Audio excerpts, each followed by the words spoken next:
This is Wadu TV, truth and integrity.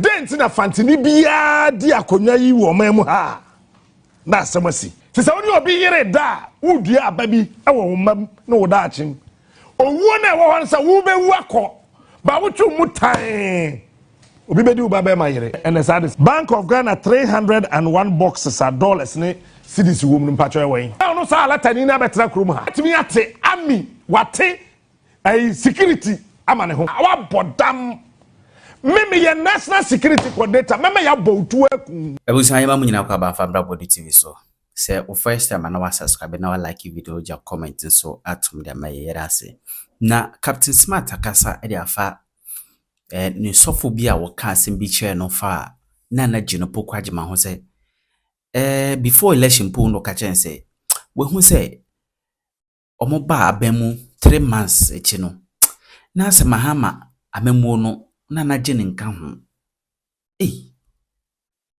shocking revelation pa na osena na jene nka ho but ensem no modo ehon captain be kire mu de mai na wo se asofo a omudi enima national cathedral abesi sabris asofo nyina so mche no nkasa ne sofo pentecost sofo opoko nyina yenche no ne fa no be gina mara nanim ne ontra committee enim na won kire de ntie nam so a sika no so mu diyo se fa hiu ai besi nne national cathedral da ni swimming pool sise enso tutu de eze kwhwe nso gum amanfo bitima akomu anyina tese na ensemna no ayete na jakpa edi national security fu enima mama kwache abranti bi eso Nigeria ni eno no akasa former security guard hwe amanfo wiskawo amanfo nso din samfo Ghana pa na ni nyina eka bi yete captain me be fra so fun panifori na nse omo watch ne mame enkom hye na obehye no aya ontro de ehunu ya mane nka because o kan ya kinkran uche 31st night obi ade na muhura mu no I remember very well. I was at his church. I think I went with my producer. Papa, we on that way. Before. Yeah, answer the better about no can say. Yeah, Mammy Jane. He told me one-on-one, say, you're not dumb baby cry. Say, when we say, you swear, Mammy in. Now, we did 90 days, I was buying no car buying no home. Not the hospital. I'm saying, so. Ye na ye inform kakra but asem we ya ka we me prophet also me hu say Mahama be di 90 days no na oni office na me say so be wu an also da bi enye wu but na on ka ban no ho ida so be yare ana say bibi be si na me say sa we are sure I say captain me are sure ye fam uche your Frederick Boahin, the Dean Pan. I'm so okay, Papa. And the bomb person pine the ya but and not the we are dang, I'm telling you. Impire bien where best and BBC. Nam so won't come on there, yeah. Cause in front of the president, I would do. Kwame Nkrumah, Okafante, you would hear a yanum for you to the Kunu. Professor Mills, Fante, Tim. E konkasa ka Fante Rollins bo no pasa there's something and me Mr. Diniama o Mr. Diniama pa Mr. Diniama and wo hwa ade na then it got to Jada no Pukwajiman she's also a Fante and they said dent na Fante ni bia di akonya yi wo mamu ha na asamasi Wuni baby am from Solfi, every man kasim.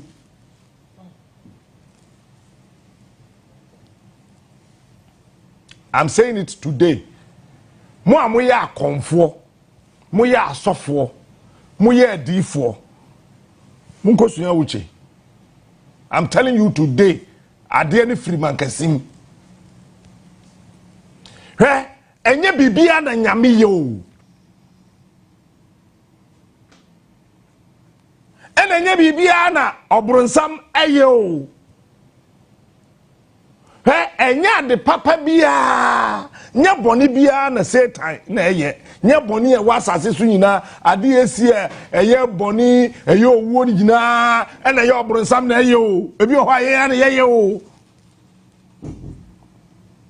kosi se emi soche a eda mankasim enwura be fribum mensuo papa afam no ye ho ntoyen opa gidi opa jai nkam yum ifromem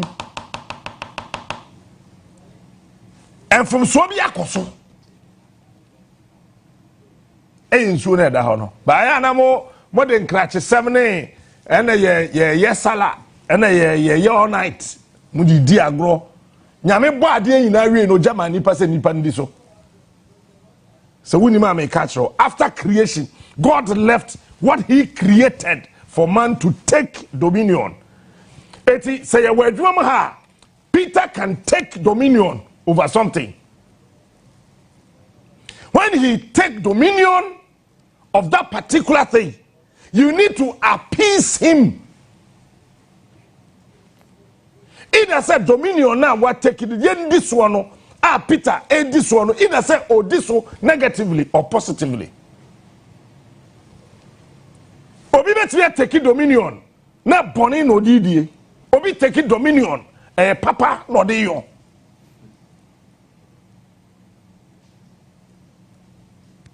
Boy mfanti nyina ase ene omem obruman kuma ehwel se mfanti free techiman na eba wo free Ghana Empire na eba na se ho nyina no epuni ho a that time no me yede no mu se bibi wo wa friend bonsu I friend whale anti wo mo fro obruman kuma. It is because they were all coming from one lane. But don't you know, me pese me kosa history me be ka se me ya kire. Number 2. Adapejande oyo okode odasoro ye na ye hunu oya anoma. Etisa wo hwe ensuo mu a epumu a abo so eye whale. Wo hwe wiem abo a ne ho odin anoma ne ho odin a otimi tu senjina asase so eye okode eagle oni adapejan ena osono eno so ne abo a oso e wa asase so wonti ene mankasim. Number 3, between mankasim ene ye kwaji aduro ene ye fe ne jedu no enua bi wo kwan mu ho mumusa na nanom ahemfo e wo ho se den na nkroma koye ye wo ho.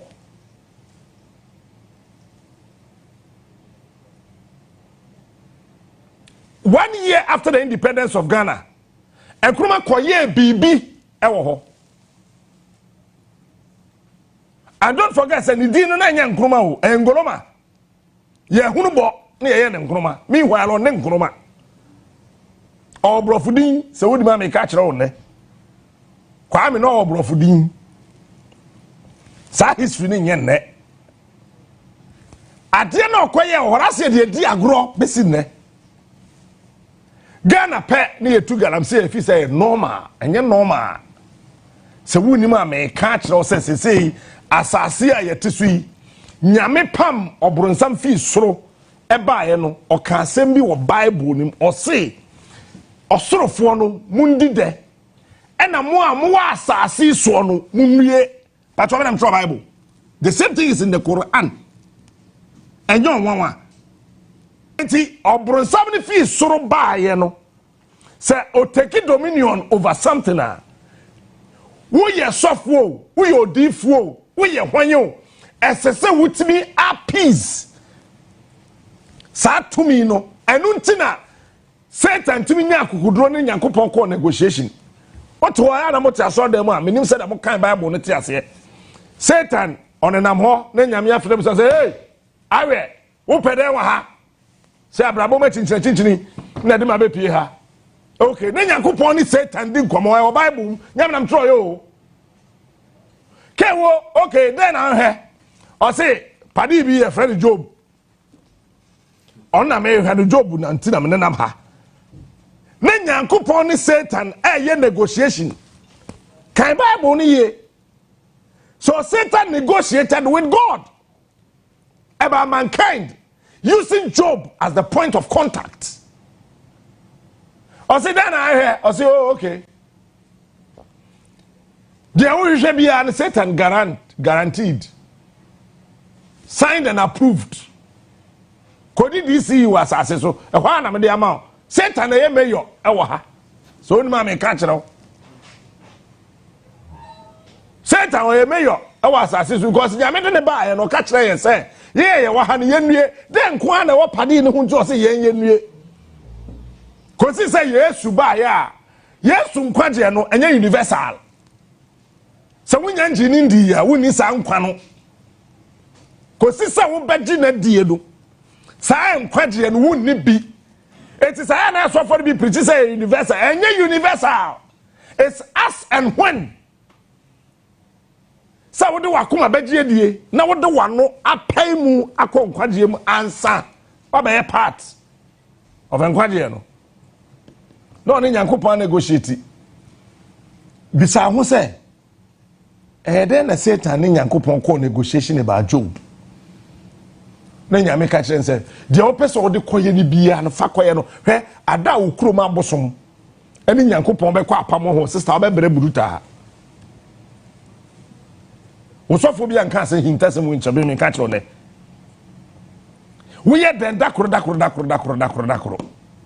so we Job asini ya me nka Job fo no ho sa Job abusuafo no minim krobi aso be bia de abusuafo bi wo me nka ho se nyame ni Job Satan kwa apam e wo ho a wo be bre buruta wo honam ani ba honhom mu de nyame be bo ho ban nti o ka kire ne se ade bia opese de koye Job bia no fa kona fa koye no na mom ne kra na da ye mu no enye hwe eye home anyame home gu ye mu.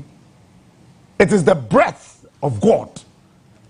That's your ne kra da ni mu kra na da ni mu de enti akra na eda nipa mu no obi entimi mfa ne nsanka nti nyame ma Satan warning e wo kra ne ho se eye onyankopon home o se bibia obeye bia no de ye na mom ne kra ne de make sure say wo mfa wo nsanka. Watch this. Men fa won sanka bibi che se wo betimi de won saka but them men fa won sanka. Do you know why? Let's create man in our own image, no na Satan wo hobi enti Satan nim kra a particular angle obetimi de nsaka because they created man as a change and he created man in his own image. So the BBC before the BBC Satan no na Satan nim adekona wo ho oye no Job de na ye no ne hututu akuro den he enye obi a na yare ote apo asase so ayi why you so obi Job hututu akuro ama Job ne dan bubu ye na yere epleprai den sisi ye den si ye enti no said aye no me so etome a sa da beto hey sister obi nya headache no awu obi the headache edi 105 years me na na kwaku bichem oto wa 3 days biti wedi 104 onfa wuyi obi so the headache akokolebu anu a wa ma eti nya yare bia na ye wa beti apo menja wanum sister hey menya wa dwen se wo mpa ebo na ma wote apo. I am telling you today, everything under the sun is designed and designed properly, and yet just the grace of God. Adum keke. Ayana asofo bi sukura preacher no matter that I say grace is something that you don't deserve and God gives it to you. We are. How can God give you something that you don't deserve? Is God a thief? We got say Nyankopon ya MPP ni. No we are Ghana. Why you say Nyankopon ya MPP ni or ya konfo? Dabi, nyame ko Nyankopon ya MPP ni. O wi electrical cables. onye MPPD on electrical cables nyankopon onye sisifo no webu adwo asafo kom nyame onye sisifo no we pra adwo asafo obebunu kom sese MPP for pa adwo asafo ebunu kom but without adwo asafo wo muntime nwene do me kwa be ya opa ye ntroto wo ye be man ba entu nchia nche wade bi wo fom ho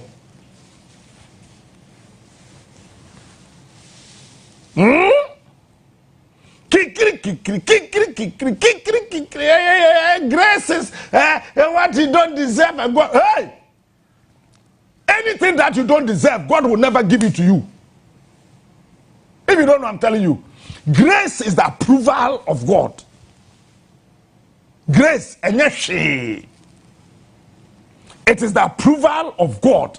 That is why when you are giving up, when something happens to you and you do not have anything to do, you've lost strength, you've lost energy, you've lost your conscience, you've lost everything. Anytime you are giving up, start looking up. Because your destiny is not in the hands of a man. Wokrano enini pansem ewonyankopon sem sabre no wonyamensem. So anytime you are giving up, start looking up. So that you can get up and up your destiny.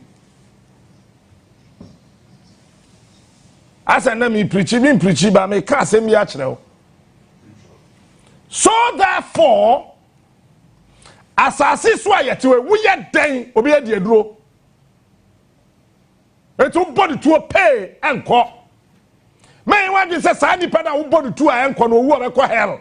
Man, you are doing that. Cause they have a man here. And when a brony bag Africa have titru gun hako yo koye bulletproof.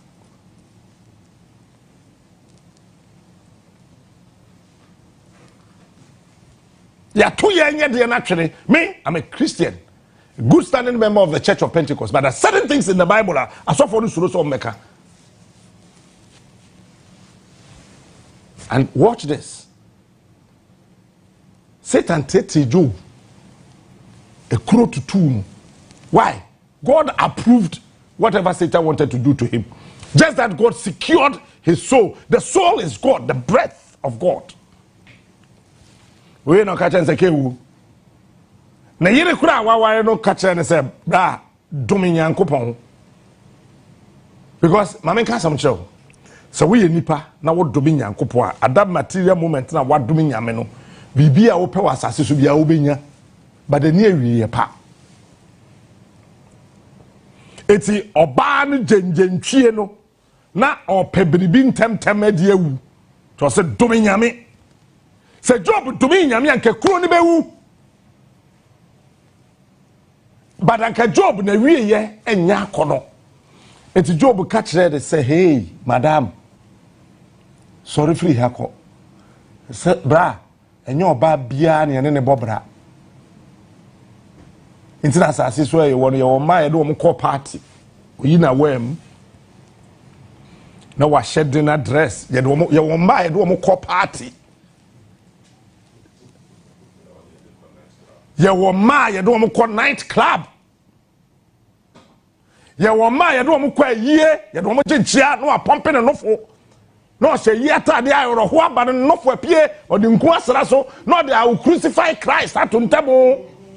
Ye do mo kwa yie ye do mo kwa party ye wo ma ye do mo jinchia ye do ma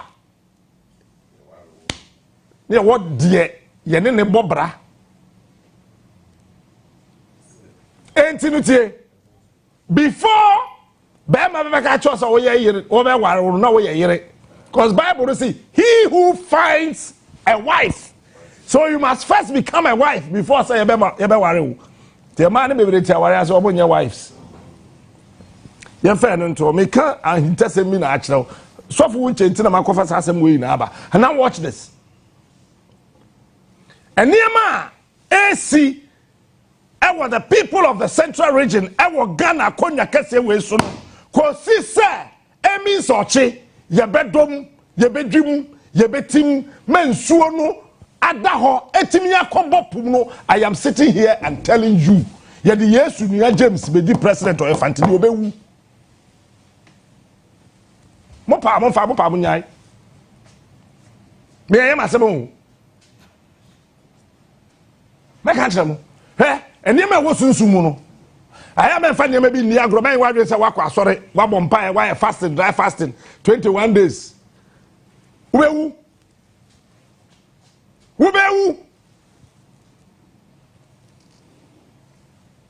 and galamse be free atifi aba na afọ asay means onche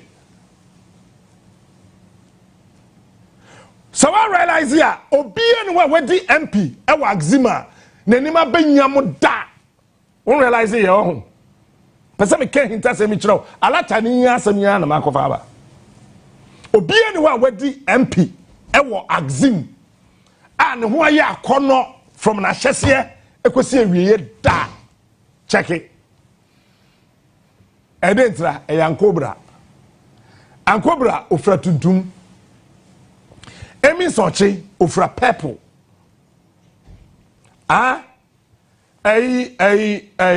achimfo nso ye friend saying brem ofra kokko ensuo mutumi na wo Ghana ha no minim ntima bia kala bia obi afra wu etimi wo ya me dan se me kwa yie wo mankasim na me twa omi nsochi a me nhye tutum fa ntwa nsuo no da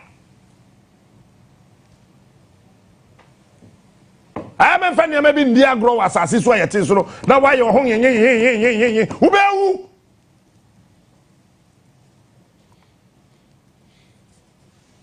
Emi sochi of purple is authority obi o she purple bia wotumi odi kum wan so bia the MP e wa Axima ne ho aya akono da kire me number 1 mo am wanzema no wan na be the MP ho ane ho aya akono oba ba ko obetom Katrina Feku then esi is my phone kra mpena ni mahwe dentra ankobra ko sise yebema ankobra de efra no no ho bete no bisa tetefo na wanzema ankobra no wo edubre minim se de nzema fo no frɛ no eyedua bi esotuntum na wan kobra ne ho saa bebo punim ene edubre no ayira. So ask yourself, you think God is a foolish man? So dia edubre edia an kobra ne ho na ode achimdua edia emi so oche ho.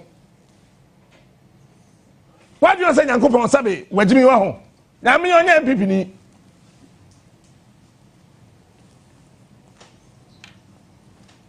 enye MPP na we na do MPP na meka what say me ka MPP na do MPP pe kufu MPP ni nka ho akufa do MPP na meka eno pe it is what you want your adwen sa ene be fa wase. And me, I am saying this, Ghana pennyfo a wo memu ha me ka kire mu plane mo pa mo fra konfo edunsifo wo power no mu musa wo say what is happening to the people of the central region? Let me sit here and say this.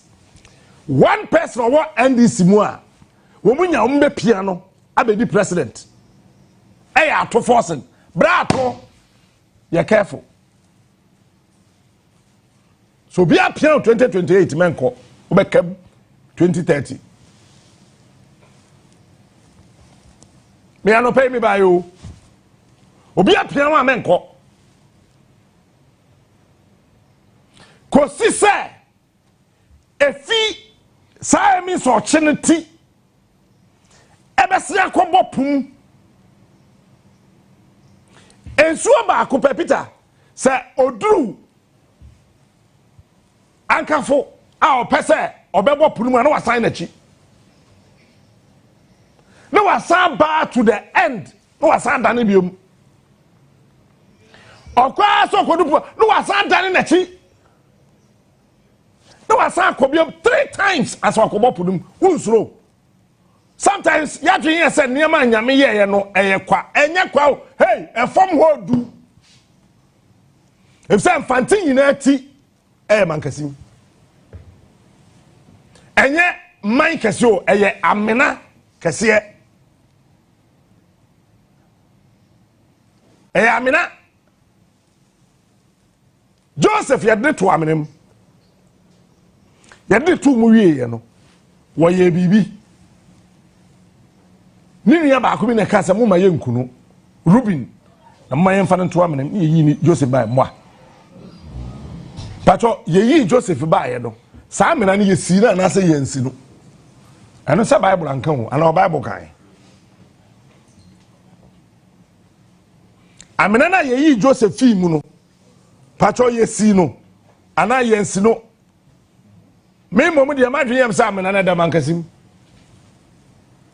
bebe won so wadwen ye won fa eno ye wo wasem sa amina na ye si no ye nsi no edada ho ho awa ni no hu bebe amina ne da enfantifo amutie mi mo anya careful president in the mubedi vice president in the mubedi bombe kan finfin uche ka kire me say maami no say oti apo Ghana so oti apo abrochire o obedi na wotwe miensa aso otimi akọ officer akotena akonwa so na so koduru officer akonwa na yeso ni in ayede ne man officer akotena so je yesesa mo pa mo fani agro ma mo nsesan obeto se tim are ya kan sama na nipa bi di ma di agro Ghana no me se me na kwaku bi cham je pani chan me ba nim Ghana chan kwaku bi cham and I say uche bibia fine I say captain what would be cast man di agro 3 weeks so obetwe ne ho afisa akonwa na oteso no so wantwe ne ho. And I was surprised. That is why I'm talking about Prophet Uche this morning. I was shocked. Said Rami who statement say you say vice president or co leave 3 weeks. Me am shame. So wow. Akwai Uche says are not here. Watch this. There's something that was central region for any to from Obia Wedi president, vice president, ewon fantibia onwieye.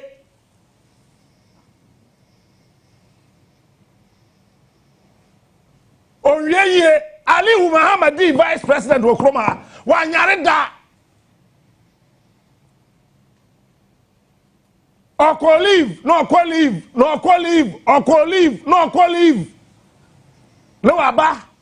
Kosiso di vice president ni wieye. Asa mra nyame dia man se ondi no odi wie ansa owu. Apart from why you bobo mutuo e wo ku di time wo Ghana ha no fe do to nchen e na etuo na yare nka ho. John Dramani Mahama odi vice president edi bedi president sabi enipa bia wonnim nyansa bi mra professor Messi wu ye no na omo de hye Mahama se Mahama mia Mills kon na ma Messi yare na moja fi ne hunu mu bana kwakwa ndo ho gye ne ho e o ka so na John Mahama ho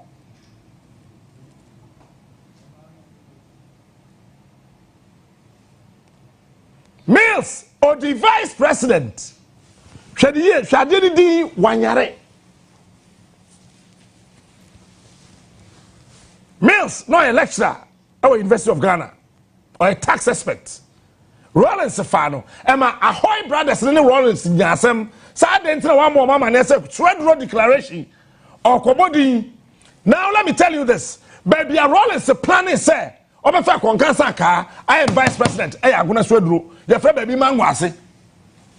Mills and so Mangwase. Jena no Pokwajiman. Me pese me kan se mi wa gona so aduro onu so e hyase e fi agona so aduro so watch this Mills agona so aduro Ekonkasa ka aguna so aduro. Jena no poku agyeman aguna so aduro. What is wrong with us? What do you say we are na da ho na da ho kwa on.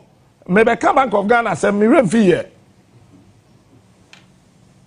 You think said da ho kwa and da ho kwa we are na ho kwa. Men fa ne bi ni agro. Mills aguna so aduro here anya no lusu election. Ekonkasa ka 1992 olusu election. Jena no poku agyeman 2020 olusu election. Hey guys, come home. Infante fam wo Ghana ha no. Hey, one time ye, wo mrafie.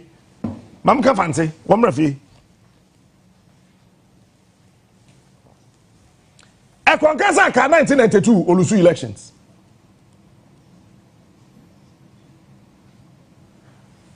Prosamius 2000 olusu elections. Jena no poku agyeman 2020 olusu elections. A 622. We come a 10. We 0 ni free wa a 1. It will remain the same as a child. No.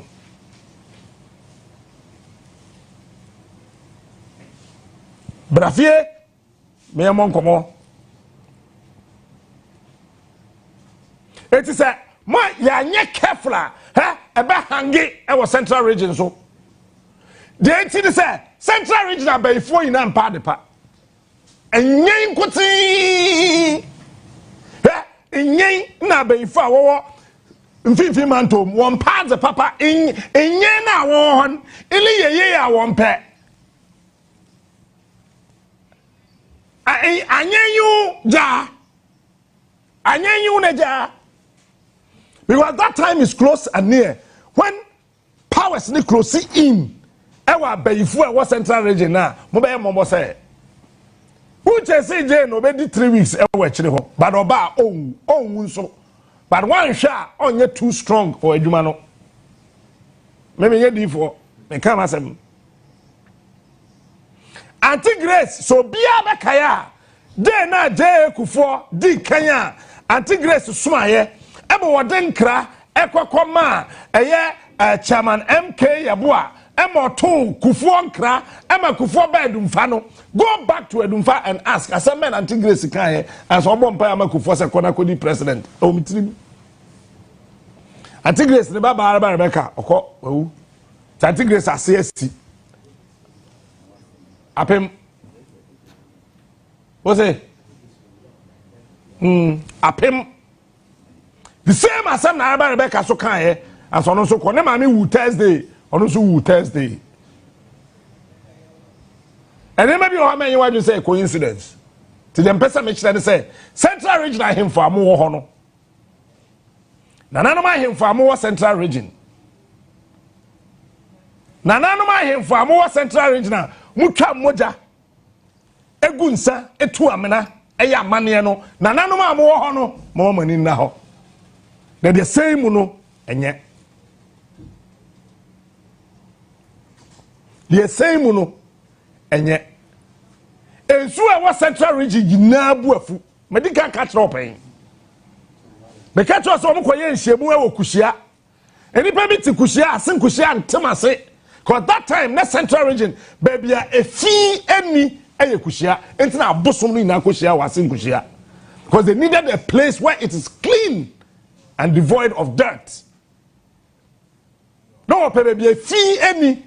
Now, why you went, the only place they found was Asinkushia. And I told you last year, Sabosuni Nakushia, Asinkushia, and Grophobia and Tiasia, no more than Namura Kadia Mope, Marie, Mopabonfa, Mopabunyai. Number 2, and Operas and Namanfa books are Mekangana Sam. Number 2, National Cathedral, Samna Wohono. Eh? Mibusase. Assemblies of God are so far more Ghana, has some make a money Mubiana.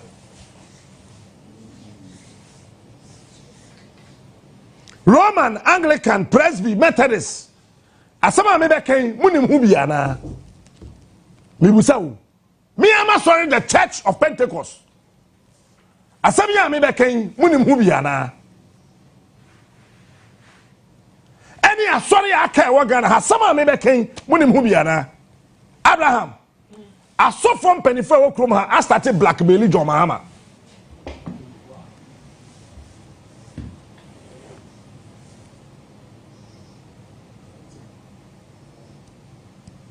Asofo na wo krom ha na yen ye fi se musinyame anamu ehwe se periperi yo beba na so bia for man sika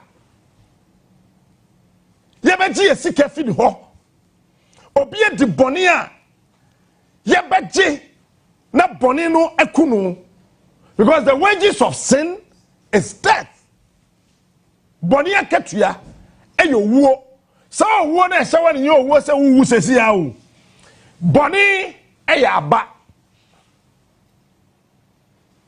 boni yedua boni yedua sisa oni obi yire da udua aba bi ewo homam na wo da achim owuo na ewo hon sa wo be wu akọ ba wo twu mutan obi be di wo ba be ma yire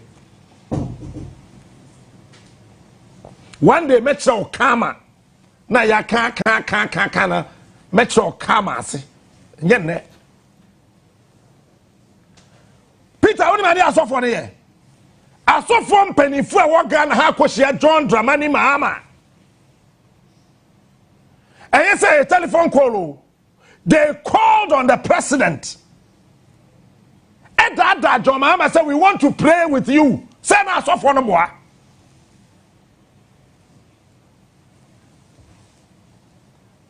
in the name of Jehovah Mashiach asofo nyame ntuamuka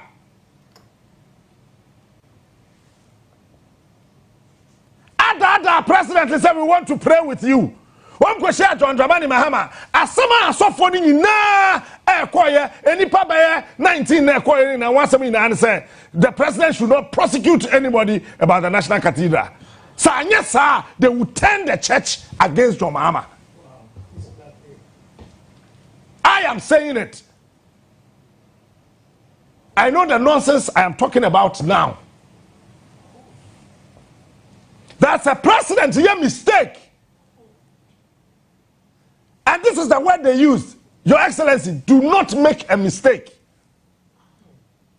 to prosecute anybody about the National Cathedral. How can you use this such a word, mistake? Your Excellency, by the authority and the supreme power of God, do not make a mistake. Mistake, man. I am telling you today, Nyankopon oni abatuom.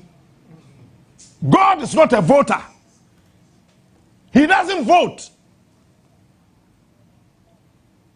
And until the year na yet your mem ha yenim say, ni papa no betimi aboen from 2016 year John Mahama. But we all voted against John Mahama because that was our choice. Sakanyami pa koba over 10 na kwa de Mahama aba but Nanado won. Ne nyame person punish yen. Nanado is the punishment of Ghana. God actually wanted to punish us.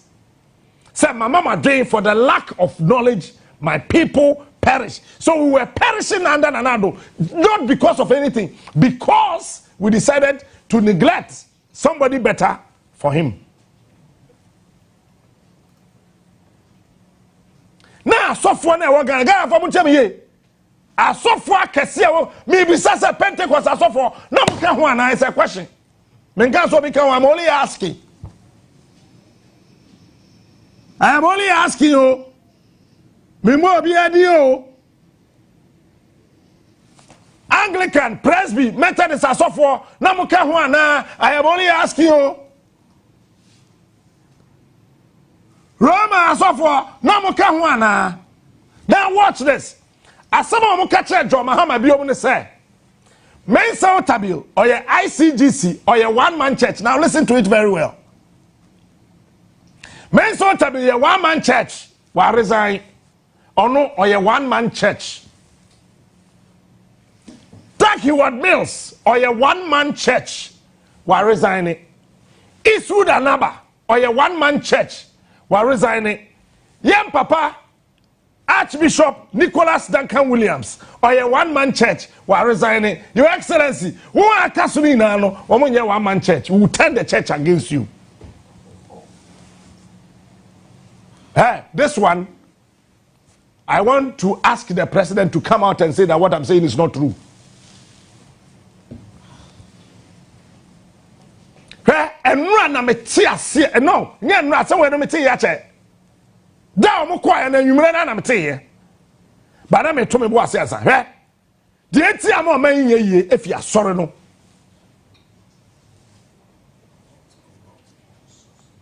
No, could be a while, naked, men and never answer to me for, or say, can the crummy and you a Japan didn't feel when someone there, near Fama Wachana.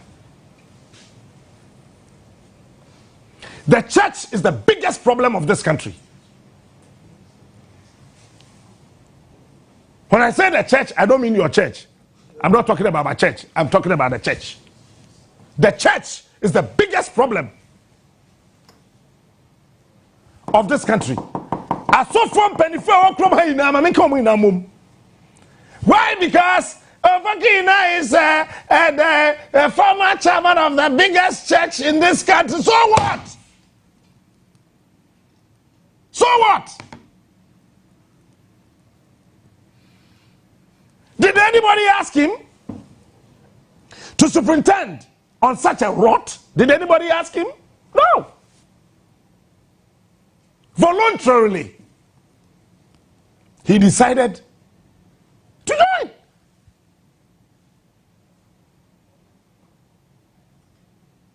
And Your Excellency, with all respect to you, you know how much you are dear to her. Me, Mahama is dear to my heart. And one day, I'll tell you why Mahama is dear to my heart. He's just right inside my heart. You dare not touch him. So I am born here, me meka. Mahama div tamfun dear me meka. But so you dare not touch him because he's sitting right here. And one day I'll tell you why, and you would understand me.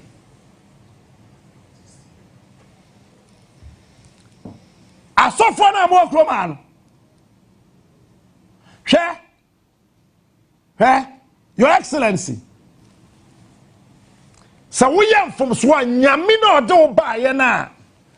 Any pa we do blackmail you, sign Yamina be you ama. Medica catch say Yamini abatum. Share, governance at Sawari. God does not bless your love, He blesses the marriage. God will never ever bless your love for any woman. God will never bless your love for any man. He will throw away your love, and God will decide to bless the marriage. That is why Aliyah, Anna, Jacob, Ondono, Jacob Mpeno, Onyana, Ompe. If you say wakwabo brebi or baby or no pe, but by force Leah ashen kon ne Jacob mpenu no it's mean another man catch them say otu fu bi catch them say do not marry the woman that you love. Men worry oba wo do no worry oba obetumi a kire ne kwan obetie no wafa kwan no so mantia se ko si se me first aware egu ye na mo say yes asem na kwaku bi chem ka kire no emudo do not marry the lady you love, marry that woman who can listen to you and follow the path with you. Enti obana na Jacob ndo no na sene David na sene Yesu nti obana ye ndo no ona be wu Yesu ba ye ehon na sefiri but obana na Jacob ndo no na sene Manase abosomsom ne nsanwe kwasi asem sa na padisi de bedi ye then mpesa me come di we ya be ho John Dramani Mahama, this pastor do not have an iota of idea how you became the president in 2024. You have no idea. All all these pastors neglected you. They were afraid. It took few pastors. Your friend say, Jesus, your friend say Jesus Abrante. Jesus Ahofe. It took the Niger Gazes. It took the Bedu Kobis. It took Mewa Fayo Wokumasi. Already, Opamwa, hey, Mem Salim Pajam Muma Opamwa. It took them to rally the church for you and other pastors. Samambo Udiya and Chese. My two actually, there be a minim was already. But these are the few I know. Edu baby, all these pastors were preaching against you. How can they now come to you and tell you, say, Nyamese, it's a lie? Now watch this, Domama. Nyamese me kanchireo. Sa so for the say Nyamese, Nyamese me kanchireo. Say, one. Ne komsheni penny bit to kwanchen. Ne ngosra awe. He had no anointing in him. Bible says, "Now did you mean? What can you create? Pim tree don't say now was say no. Just say well Jimmy, so penny and Jimmy. Na sa so from penny for Jimmy you will be okruma. Never am try Bible. So now was say no. Just say well Jimmy. Ena komseni ketwa bi nso a engosra ye ne ma nyame ka kire ne say hey Nyash, who kwai men didi. Nyash, men didi. Men nom didi ni say. Nyash ya to oh, nyash na nyash. Anya hwe, nyash. Men didi udini the nash won. My first cameraman with your other me pay abonten kane. Me se me chawade be di mfie na ya mfie na ne so yin e be so 1st June me chawade ka me bo fom e wo GH media wa me no ni pit STC ka me kwasha me ne mu se gron wo se STC your first place GH media ka me bo fom ma wo GH media ka me na me tom se kukuro that will be on Quebec woman him by now come show up pro ka bibia come study papa where they saving me with the camera me see me di vie na ya meche wade 1st June meche wade me say de call STC me to amnam o say captain wo kuto camera say me media na camera abeto atwere na we save me no wo tell say me wo na kuta camera akwa we nyash men didi Nyash na nyash. Men didi. Men nom. Ba wa fumu nya pan wo minimu na ho ko sisa wo beduru. Bible ne say okodu ye na okoton asofo nkwakorafo. Edifo nkwakorafo a wogu kwan ho. And what dada no John, these old men are deceiving you. They are confidence tricksters who say they are deceiving you. John Mama, I am telling you today. May I not be person about me once for him, but let me tell you today. Media personality be a nigga and ha. Eduma me here no 3 years be ma. Edu fia, edu baby ne fia, ne me nya time. It took anti bi, Mr. Nuama, Afro, any antiama, Mr. Ma to save me. Almost everybody in this house was against me. Obi ofebi are not army. Few of them, no money me yadri. Obi no be atami ofia, obi nyanyanke yimedi. I knew what I was doing. Because me call baby na me call baby, me call baby and me call baby. Me free baby ba baby na me free baby what call baby.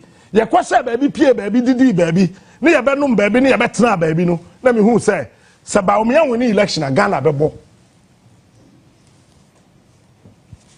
Say ba me ye nipa bone. Baby achimfo ne de Ghana ti ko share ye no. No ma ye ba o me jibi. me na me ka kire ho ba bia na 2028 ba me want to be president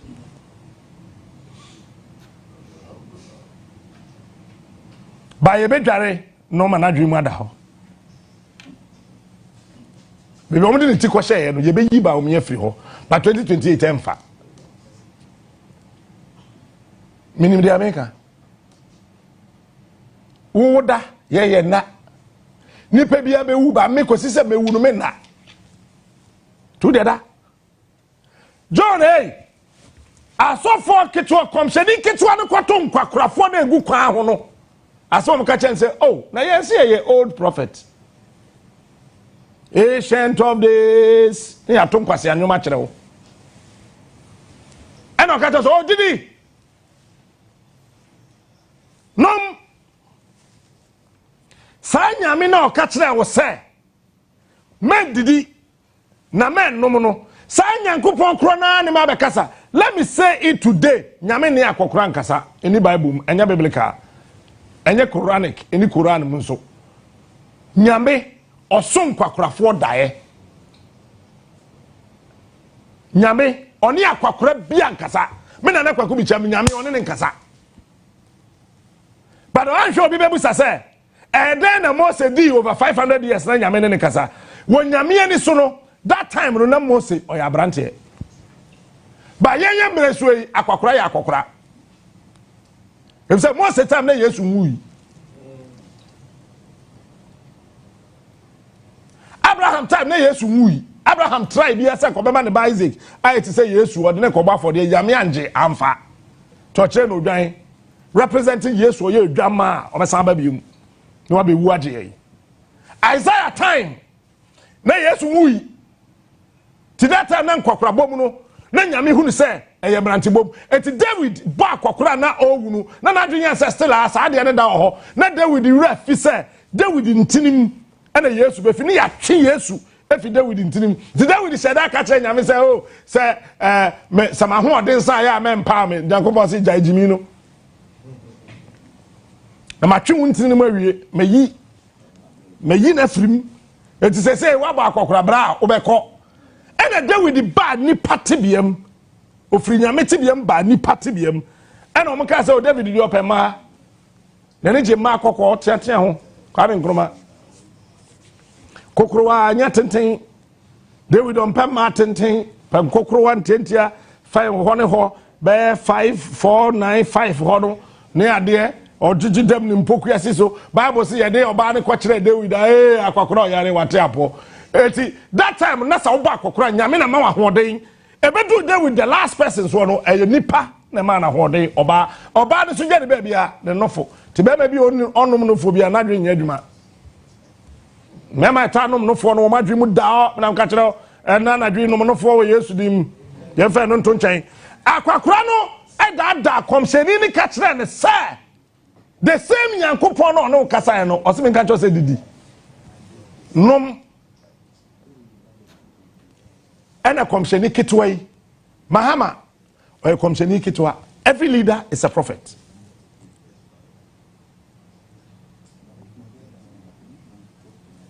Every leader is a prophet. Didi nanom and a komsheni so hey no well who me shed abubodi nkeke me nka se sa na asofo no ye me de bubodi nkeke asor kese ye wo Ghana heimu asofo nkwakrafo ni na ahia enti me ma sori Pentecost sa wo call retirement I say ya pon afri adwuma kitikiti yom ya pon afri obere adwuma nim sa komsheni dada no te say John Dramani Mahama sa asofo nkwakrafo we they are corrupt but I am watching. Then I can say John Mahama committee no investigating national cathedral na dey ya no mko. Your Excellency, I'm telling you today, if you don't set up a committee to investigate the national cathedral, I'll turn against you. I swear on the grave of my grandmother. I'll turn against you if you don't investigate the national cathedral. I am telling you today, and when I turn against you, you know what I mean. It will not be well. Sa komsheni no den see here odidi num ye wie no Bible say onam kwan no so ko ena jata e che ne we enye da bia na etie pani bi ho a wagini ntie no enye da bia na etie pani. So do not allow anybody to use his age to talk to you, because any age without a knowledge, the more you are aging, there must be a knowledge. You know the lead with the age, and you find knowledge. KNOWLED.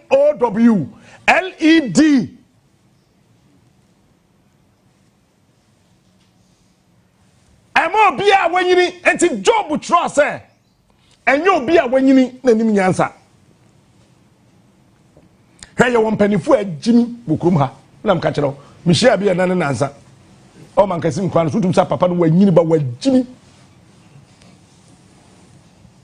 enyo bia wanyini bia nanim nyansa enti John me ma akwakora bia o hye sok entufo.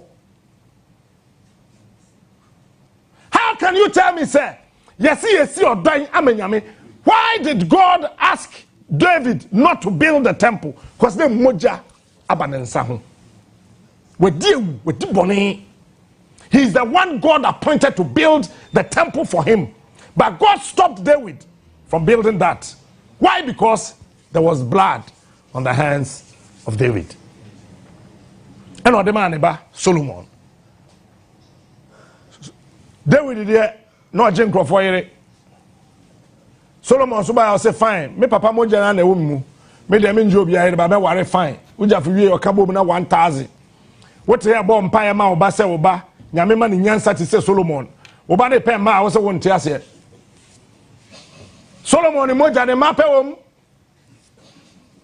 Ah na oja ho ka say easy. Solomon moja no ma pe wom. Ti wo bomb pa bia ma ba ya dream mienu. It would say them Yami Mammy Banyan says Solomon. So from Chrome Henry, young one pay mammy been Chrome him and second Solomon. We are here or pay man out just yet. We got some pay amiable. Hey, and my dear Abraham, we are seeing our patcheke. A move for made that. No, what patcheke? Let's. And my dear Abraham, I will Chrome Gasimha. 90% of them are made that. Because Abraham have a Hagar. Ah, what are you talking about?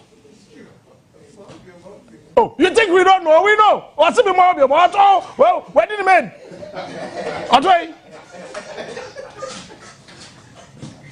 Ready?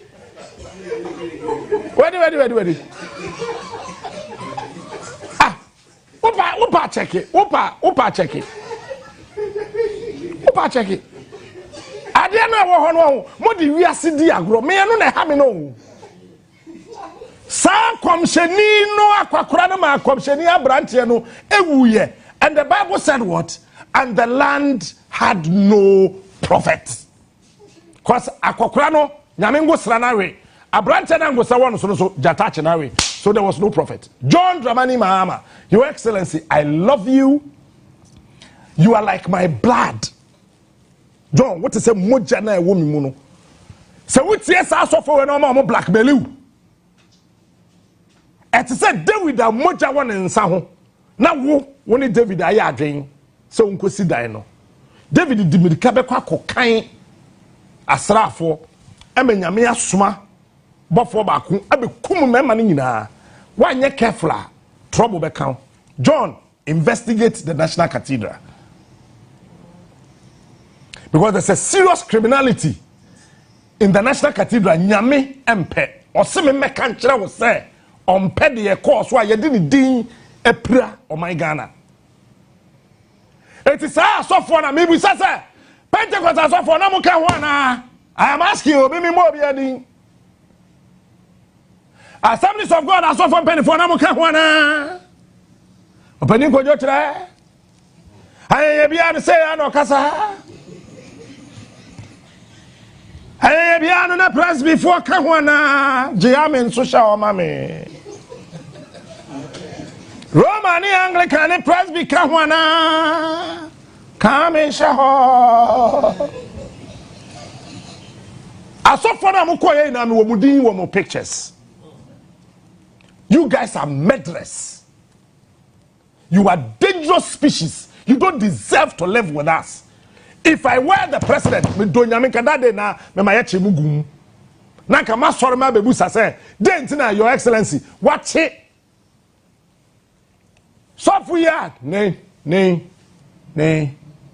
din ase eyo kame bo obi a first letter na makọ hwe won. Why would you want to do that? Eti adia ya say yen ye dey sika be maybe the 100 bags of cement every month they are me from Fidelity. Go to Fidelity Bank and check my account. Every month I was paying 100 bags of cement. 10 months 1,000 bags of cement.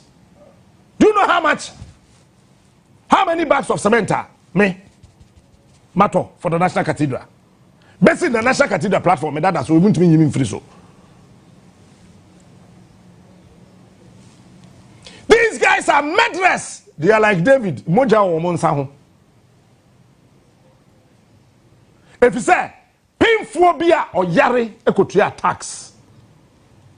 Carpenter, be of feed, that is so more from pa, or tria tax. Present to be a common deno. Yet the tax. Mpenifosi sika eye moja. Now moja abedi aban ho. Na aban asai sika no ente se. Na sofo mpenifo amuwo krom ha. Who told you say mame nka se mi German sampa na ya mobo maye no. Enye adwuma hu. Munima me no kura ni bi o wa ne kede and na wo ye mistake wuti ya o ya o masofo bi bompa o de ye funyare ya beka ho akofie. You think we don't know? We know. And there are genuine men of God and so and also yenim. Yenim say and crofo so wo ya sofo papa. I am not disputing that fact. There are genuine men of God in this country. Me we sofo no pe man pam ho. We sofo girl I jam asem. Because obi en wo be ko hell say wa ware mienu. And then guess here 10. It's not true. As of for now, you aware. To be so for Penny catch him says, Yanko ma'am 30 seconds will be enjoy while you're doing yame or by 3. As a 30 seconds and also or so penny pa and a can't ask some chairman. So penny pa. Or that or you didn't cry Jane Dickay. As I say, your church motor. And can't hear you. Eh? You think we don't know? We know. We know. We make us so Captain, Bank of Ghana, dear na check there be a shaho. Miwe. Your Excellency, prosecute them. Me say, me a member of the Church of Pentecost. But the commission, the commission, now how they were able to spend $50 million on just a swimming pool. Opoku must be able to answer. And John, what the open men yet? Say, they should forget 2028. We overturn the spiritual verdict. If you fail to investigate the National Cathedral, we overturn the spiritual verdict. We overturn it. When you say National Cathedral, and the Archbishop, the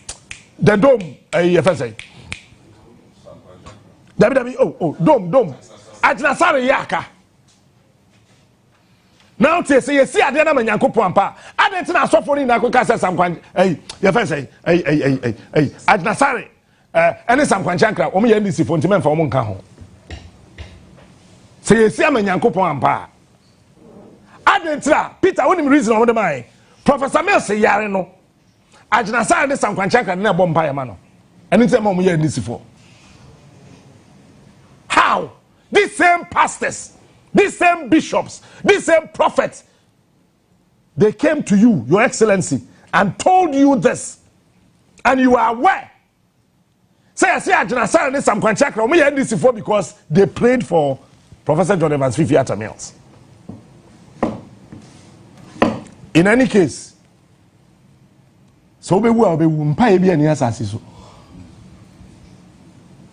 there's no prayers under the sun. When your time is up, God will turn away from you. Because Nyankopon so hear flowers e woni fie efe. Ti say Captain Smart me time so me ho fefefe ya me de te hey meja bodu kura me ho fe chen boy. Your boy then mo shave fire ko unity no asan kan yo mu. Hwe nanim me ho fe chen boy. But me time so amewu a God will never. He can pardon for a certain time. To say oyema Ezekiel no. O man just 15 years spend a car home. O we the time so say okay wo bra. Me so me here dey papa wo me fie. And he took him away. That was Hezekiah, right? What time no one you go. O pastor for Ghana in ntwa wo hunhia. Your Excellency, come on, look me directly in my eyes. Your Excellency, se wunnim we anya warning. Na wunnim na wuja National Cathedral to because as of one say woman blackmail you say they will turn the church against you. Who told you the church belongs to the pastors? So for come fe yo wu ya live a resurrection then so for your workers work when so for ache soko yebu akọ for the Presbyterian, Anglican, for a they are all gone. Your Excellency, I am telling you this morning. If you leave the National Cathedral because of this blackmail, I swear we overturn the spiritual verdict.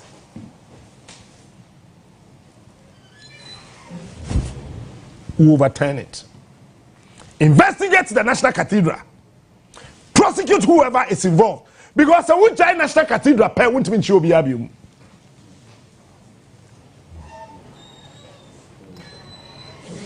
Jomama, would die cathedral pe the akena in the Bible back home because can of the Bible pen no koti. Jomama, would die National Cathedral to her pe. You cannot prosecute anybody. I bet it's open. A sophomore for unpened that's open beko jail. Send them a catcher. Okay, say open case na na mo na ekwa. A sophomore will never agree. So open jail. Even though opening on from Sobia, go and check it, go and read it well. MPP Abainan Kasa, Adanse for farm Kojina Court, no, Eddie Adanse Tia Abino. No putting your hay. Eddie Pabon is Sementra. But now Safman for one penny, so putting Kojil. You saw a man no challenge me, I'm improving with text messages and WhatsApps and then and Emma, actually, or some for one penny so putting Kojil. Officer Edintra. Ghana had a team MPP4 or more NDC4 na NDC4 or more MPP4 nti there were NDC MPP members NDC MPP members there were MPP NDC members so we need to catch that one there were MPP NDC members MPP NDC members there were NDC MPP members met me abudi ya kire wo San Crawford were NDC but we MPP4 na sa ebidum so ye MPP4 and so we NDC4 a game and internet Sir John time and now position na say dun katia na hwe no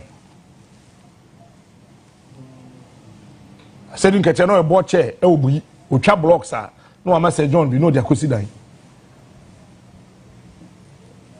ha mama ni bi emfa no nto Sir John so aban ba no no so adamfo pa ene asedun kete nti asedun kete suye da Sir John wuye no obi a wona adamfo enti kwasea na penem yede nsa ka na ba ni nyansafo obo ne bati hu ban na nani ansai enti so bi ye NDC MPP enye bone obi ye MPP NDC so a enye bone obi ye boti bi hu ban. And see, careful. Your Excellency, I am telling you today, this morning, today is on the 8th of April, 2025. What the cathedral diagram, maybe you swahaba, you know, or patrol the date to somebody should tell your mama. I'm telling you today, Opa, ja cathedral to say we investigate na asofo na be blackmail nyame be yi wo so cover no na be ye mobbo say me wi the so am say me kan chiro ma be kan chiro. Next one they say enyense hunu say alata need to be betena Ghana no what pickups no what siren SCC pickups so alata ni but the shall say me catch say nanado na ne ba ni hu bi no alata ni no ato pickups no what flashlight SCC so wabra Ghana police service kura no umu ni bi na ono alata ni no wabetena Ghana ha na the COVID-19 vaccine testing awo Kotoka International Airport asama no chese Ghana ni bi anim nyansa obetumi aye sa adwuma no wabra doctors awo Ghana ha businessmen and women awo Ghana ha na ya de sa contract we ama alata ni we me kan sa me manager ni contract o ba me Ghana man pani Ghana for nya contract ni wie ya foreign bi anya bi me kan kire won ne me Ghana man pani ne se Ghana for nya contract ni wie ya me hu se bi aka ye mfa mawo when the catch say juicy contract I wo UK ye de be ma bibini juicy contract I wo America for trans who said no tete mre na twam George Washington of founding America eba be see Abraham Lincoln so ni ade no ye chichi America president tum by heart I am fi say democracy na cha say but egu America ni masinti do you see how they saved Donald Trump winning no it was for America's interest to save the interest and the image of America so that American president be an go jail na nyanim guase amaya abakwaseba nto opa ko Ohio omo abosumfie bi America for abosumfie bi Ohio Columbus Ohio omo abosumfie ho America omo abosumfie sa na meka na mwate omo abosumfie men wadwe Reverend Jesse Jackson mu na akwa abosumfie hoba ukoba no abebo mpa ya American president TDJX mu na akwa abosumfie Ohio ho woba ro de wo sabegu American president so ukwa as a sword eda ho sword na as so peni Duncan Williams di kuta nkwada nketenkete bi no ukwa ebi da ho wo do nsato so a woba do nsabeto American president so shut up if you don't know shut up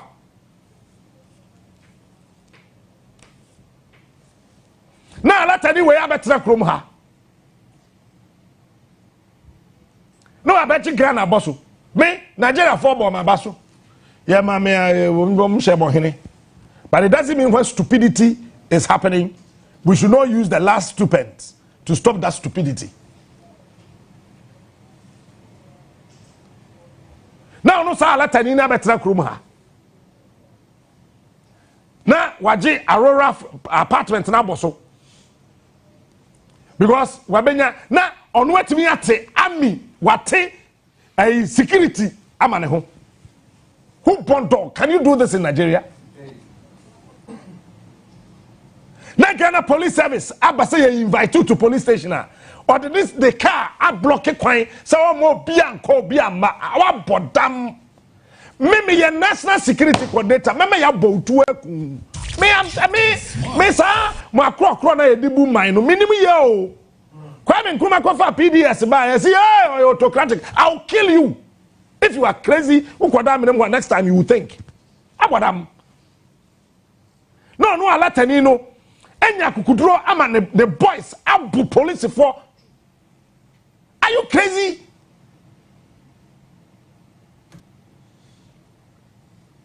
Where on earth would this rubbish happen? Even Togo, this nonsense will never ever happen. I am sorry, they are born psychologists, and super zone, I may use such words. But I am fool. I'm sorry I use those words, but I am fool. Soldier for by Peter, this guy and his guys were fighting the Ghana Armed Forces.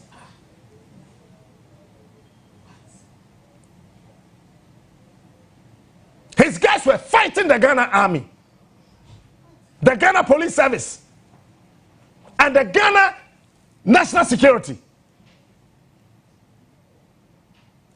Akwa we yet me atoka the Ghana police service emblem mo say sana mo friend no Ghana police service stick na teta wo ka ho o de bi atarka ho na di nanim na oba say police commander bi na eba. Can I go to Nigeria and do this rubbish? Solo friend say, can I go to Nigeria and do this rubbish?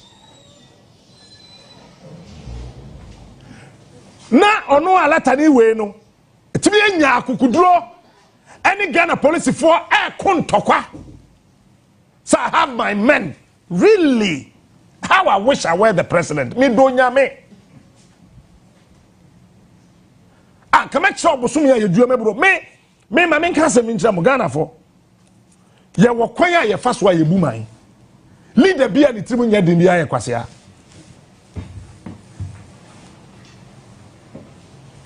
Leader bia ni timu anya din no oye kwasea.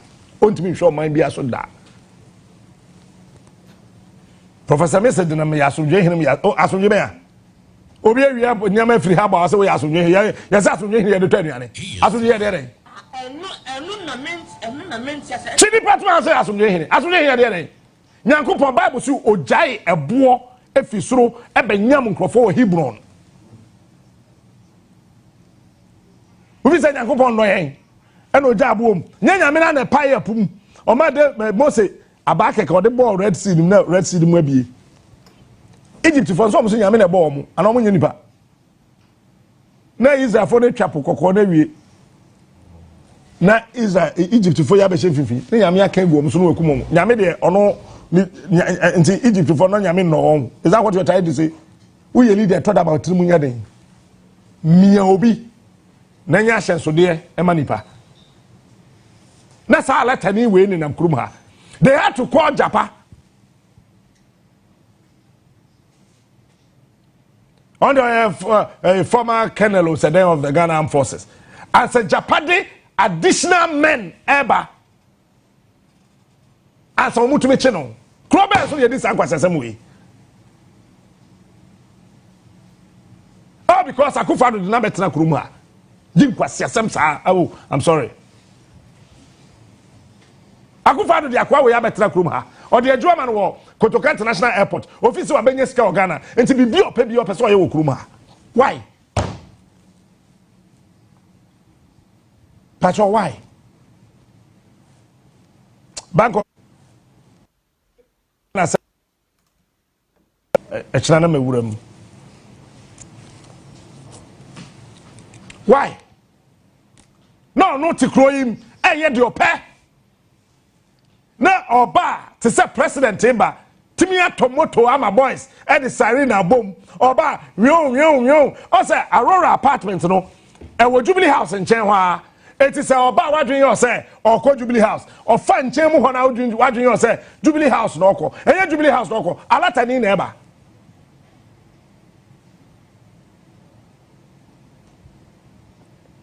The last time a Ghana police service for invited no Dampare invited this guy 4 times. Akwa we yanko. Dampare sent to me anyway. You cry Dampare, are you crazy? Huh? This guy was invited. He never ever honored the invitation of the Ghana Police Service. The national security invited him Mr. Kandapa and national security coordinator as whatever. Peter, the national security of Ghana invited this gentleman. He never honored the invitation. Kandapa, the entire national security architecture of this country, watched on, looked on, and allowed this guy do whatever he wants to do in this country. One call. Post friend one call NIBA which me call say me ma kankalam see asemi. They invited this Nigerian twice akwananko obiaso ntimi ayenere because our friend to the president mama one call na yeti krum ha ne jano hwede e course enra na oni police for a soldier for national security ha now akwa America George akwa the first George Floyd. I am waiting for Akufo-Addo to come out and issue a statement say nana do akwa no e wase ana me nim bisa so oba mama na ba ko boyfriend no I mean I don't know. I'm only asking. Cause no wonder oba girl back no the boy alatani and also say ambulance contract man no wo de no sa na ade because Nigeria no mkwaji sika be campaign. Me nim be am kwaji ye wa bi okuta. Me nim fie na mkwaji sika wo be campaign wo Ghana abi okuta me nim ho. E fie na people for kwaji sika wo e fie abi okuta e de be campaign no me nim ho. Minim fie no minim say kro mo renovation wo fie ho say ya me no kase mo renovate sa fie no I know abi okuta baby am call no mo ji wie na ye dem call wo head wo national headquarters Abuja na mo kodae we nkokọ ne ma ne nkwasi asem sa so oh sorry mo wie na mbeda krum ha be campaign you think we don't know we know you think we don't know we know. Sa Nigeria ni no Ghana mrani nindi. Mr. Chubet watch him 2 minutes. Producer mun chem 2 minutes pe. NDC for am wo Eastern region. Mo yare anase den na ham. Captain Smart. Maybe some. Eastern regional minister by your better we didn't na say. But me no why. He is smart. Sama me na ye boni bi am me kan kire me ameka. Okay? Abraham. Eastern regional minister Obano. Or Penkrofo betimi di DC ya. Won betimi aboa Emma region no akonanim. NDC MPs 8 na ho na akoye meeting. Meboa. Captain Smart. Meboa. The king of morning shows. Memmo bi adin. But MPs 8 pene fi ho ba ye no. Omo ina ko meeting. And almost was a blackmailing man, no, a blackmailing president.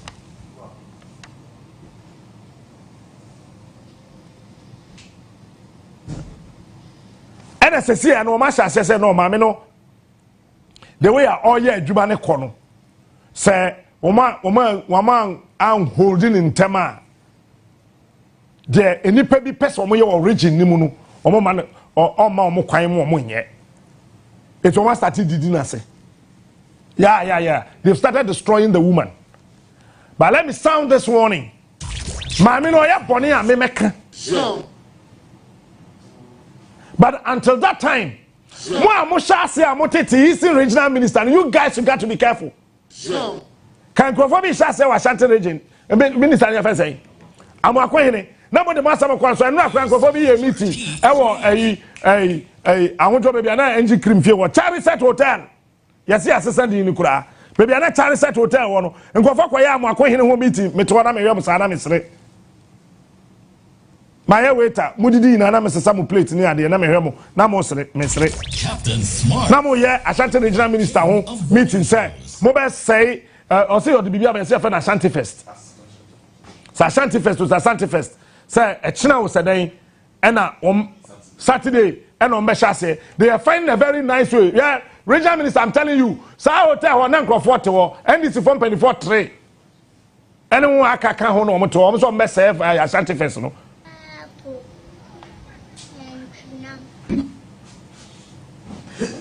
also mess Ashanti Fest. No, me catch on. I was watching the hotel and ran at you. Now me the tantra, but I'm to honor me home. Omudidin and I'm a plate. Are you guys crazy? I didn't think person mind be. What him say to an extent say, Obi ashada akoye, oba bi oye naked, eko 2 minutes di esiso. Na me twen we be ma release this picture no. You have just 1 minute remaining. MPs na mo wo Eastern region, NDC MPs mo ayen kefe be 2 in that 2028. Wow, upa Brian Tunchia. Ebe mu ina mo lusu primaries. You think we don't know what is happening? the same thing and this in penny for question crophobia chi say wo mbo John energy minister fan say George Napo yam mon buga na woni so obo John Napo buga obo Mahama buga obo party ni buga mo buga menye. You have just 1 minute remaining. Sana mo so kra mo na mo kwakra asa nyansa ni mutirim. Asande ni de ekobia no yenim. Said na meti ya na mi hu MPP asem be kan ya ma MDC winning power no. Sa so de ekobia meti ha no so still ya. I dey see, I dey hear, I dey smell. Dada na. Okwan dada ni mu, okwan dada ni mu. Onyame ye na djuma, okwan dada na. We know. Allow the regional minister or Eastern Region Obano, allow her to work. Yakoko for the ano. Enya maame na akayanye show no kofodia. Na me mani na mother. Mona na mujiji sikaye campaign. You think we don't know? We are na kwaji MPP sikaye so the campaign am NDC. The king of morning shows. Why do you say yenim? Na be ma home my on channel dross. It's a yana ya di no. Be ma bia na home my on channel dross. Ti aye di ni ye hem. Mu nim na mu nim a, mu ya mistake, mu 18 na obi abeko. Be be lusu primaries. We should all allow the system to work for the very first time in the political history of this country. Let's reset this country. Reset me na Mr. Tika answer Mahama de be show NDC manifesto. Mwa. 2022 NDC manifesto. When I was testing, say if I were the president, I would reset Ghana. We should all join hands and then reset this country. We are not resetting because of NDC. No. We are not resetting this country because of John Mahama. No. Resetting ibi na aka afenyo makin adwen or parliament or say obebo energy minister mana investigate eye cables na abado. Resetting ibi no. Resetting ibi na nanado why meeting akache ni ministers da dadari na say ubi a obedwane bia we ye kromfo eye resetting. Say nanado si ministers na ubi asem wo ho tena na akufa de ne hu sa asem wo mo tena. Resetting no eno no. Resetting ni bi ni say what for retirement a yen fra mabiom first no obi di IGP we na odi 60 years a eti tete yo no aka 5 months yeah man contract biom we di IGP we 60 years na so wo mabiom resetting ni bi no because there are young men in this country who can work and work. No way any police in the IGP. Check.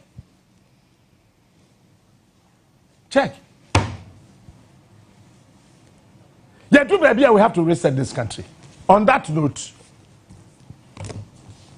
I want to say that Bank of Ghana story in James. Why do you say me James? Debbie, na person me here drone ye proper. Na fi we am the Bank of Ghana better so. Bank of Ghana.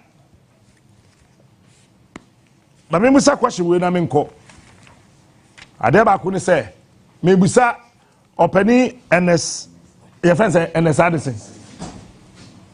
Bank of Ghana 301 boxes are dollars ne cedis woman mpacho ewen. Naka 301. Asande ni. Sa naka ni bi akopie ni fie. Yimano Kofi Amabua, Oil Lands and Natural Resource Minister. I say government to stop issuing prospecting license to small-scale miners. And one, excellent. I don't we cry there too. I check man. But this like how they are doing the. And Okada riders who said a manifesto promise. It's His Excellency John Mahama say set new rules for the Okada riders. In fact, I don't the necessary repair. Now so na more Okada more to over no said you atemaka and Ghana risk losing EU timber export licenses. Parliament yet to ratify. Timber na ye pese bium beko. And I said what happened must say ye said and timber fa license bi akura mba bium. Me timber nka. I say man ye why dey. I wouldn't timber nwa ha me nwa sisi o. Ometwa de ko Burkina na yi mo mu de akwa. Oh, ye chiwa na ye de watu. See, I don't know the front page of the Daily Graphic. Na ye for free. Ghanaian Times. His Excellency John Dramani Mahama, the picture Bohabu, picture where say monopa, shen pa. Now, so let's compliment donor support. Now, I say we research and innovation. President Mahama to African countries. I know added the John Dramani Mahama Edeba. Now, the picture Bohabu say very funny. You see, mining policy under review to meet current dynamics. Kofi Amabu a picture the one will say no him. For no here so you trust no signal. Tell me.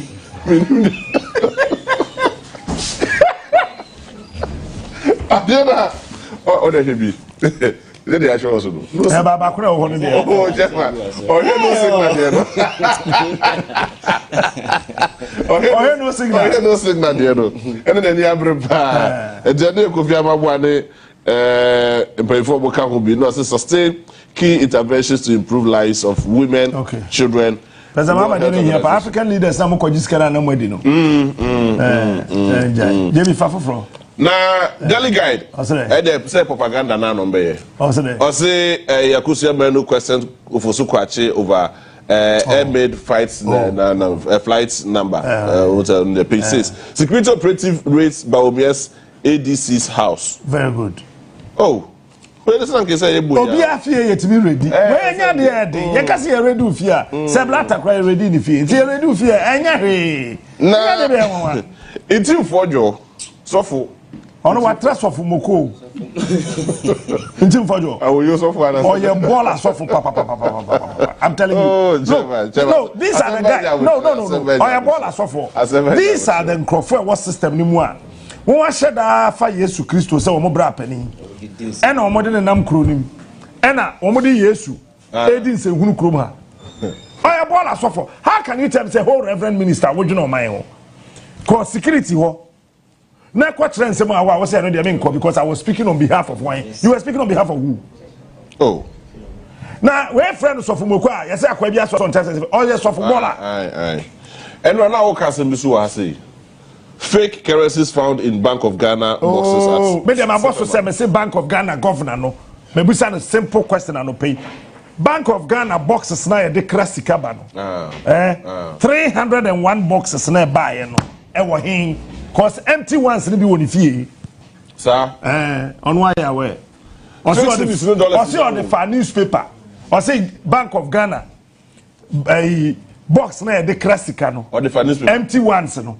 We will use the film or the far newspaper or the far book, the books and the far documents and the idea. What is the guarantee? Say, your books now the goom now the coffee and empty now the box they see. Now the newspaper or the quack what they have to try. When him says our boxes now the classic dollar ne pounds ne cities ne bano. There's a way, a legal way disposing of. Because obienya na otimi. FOB seal no assets Sikebia won't be is assumed to be genuine. Oh, okay. Because we there. And a governor no what society go go fear. And then Bank of Ghana that kind of crazy box. Eco PNS Addison if Peter in your mammy akoko. Number 2, national security for Brent be actually. I mean can't baby order. Minim the anti uncle for years car snake a flat no that's one one nam. Japan me chira sa akwa na ne din ai ne dika no on nam snake flat ho se mu huna me chama bi on nam opa onwa no ntimi nwane nko ba bia odwane kokoro bi te lai bi ho ho ano be komesa kire mo e ho ano ne nam e ho ano ne nam national security for chain no $50 million fake and then one office ho fake $50 million. What do I do? They trade with the Bank of Ghana. I am saying it. They trade the fake dollars with the Bank of Ghana. And this is the they trade. Mamin generalizing. They trade fake currencies with the Bank of Ghana. This is what they do. I am saying it. My name is Blessed God's Brain Smart. Obi final year level 400. Near man multiple choice. And there. AB, which are what me that? University final year level 400. Seriously. Last 80 Bank of Ghana, Semno, T. One with the fake currency, the Bank of Ghana. Na Bank of Ghana, J. Oh, and one with this fake in the corner. No one more original currency, no more the call. Evidence or videos or and we are channel and come here to be James. No more we are. Na Bank of Ghana should have a catch a Ghana for say banks and AJJ fake dollars bibri yaba. Fake currency bibri yaba. Into a more question. Tisikana Bank of Ghana first started share from 2018 in ano. Boy fake dollars or mutredi. Oh, they think we don't know. We know. Oh, me say boxes nigu and as Addison fee. On chain quite of us could be in fee. Oh, okay. But final one will have. Uncle Chief Justice Uncle. Oh, now I'm carrying. Uncle. I'm a man carrying. Uncle. Oh, and yes, she, I did you what? Now I'm a sorry, no be a man carry uncle. On one test your uncle. What a man carry. John Mahamani. Uncle. Chief Justice Uncle. I don't test your uncle. CJ newspapers nasa. We bring over to the. The idea say we. I like to need it. That way. I'm going to some body share mutu pa. Agwa. Get some money Daniel Patrick pa. Body share mutu. Can we 3940? No, na masa. Next time na ona jumada ho. Me majuda ho pa. Good board. Game changer. Aye. Once I'm come at time on oh, no bet. No bet Bobochi. And I'm watching a more. Say over here. I don't know. Say someone didn't think cry. Obi a man bill no. You say at 2024 December ni mu no. Omo my instruction says when to me am meeting the bail bond na yen transfer in free cell na or no. Enti obi or that cell one cry na you transfer in Tamale cell. Gan post for na yes ade no. That's why na can. Boko there. And I don't know, Sister Penny Febu say, how did I survive under MPP? The gods are not to be blamed. Sometimes the gods will be crazy. We're a business analyst. Bank of Ghana engages Guta on microeconomic and stability growth. And the brofos are Lands Minister, Tax PMMC to ensure mining sector operative effectively. And Rich Hospital saga. Hey, as this pharmacy pops up, as I say, over alleged extortion of patients, panic grips top officials as Yoko widens investigations. We're better. Technically, Nema, a war graphic in one, a person in one.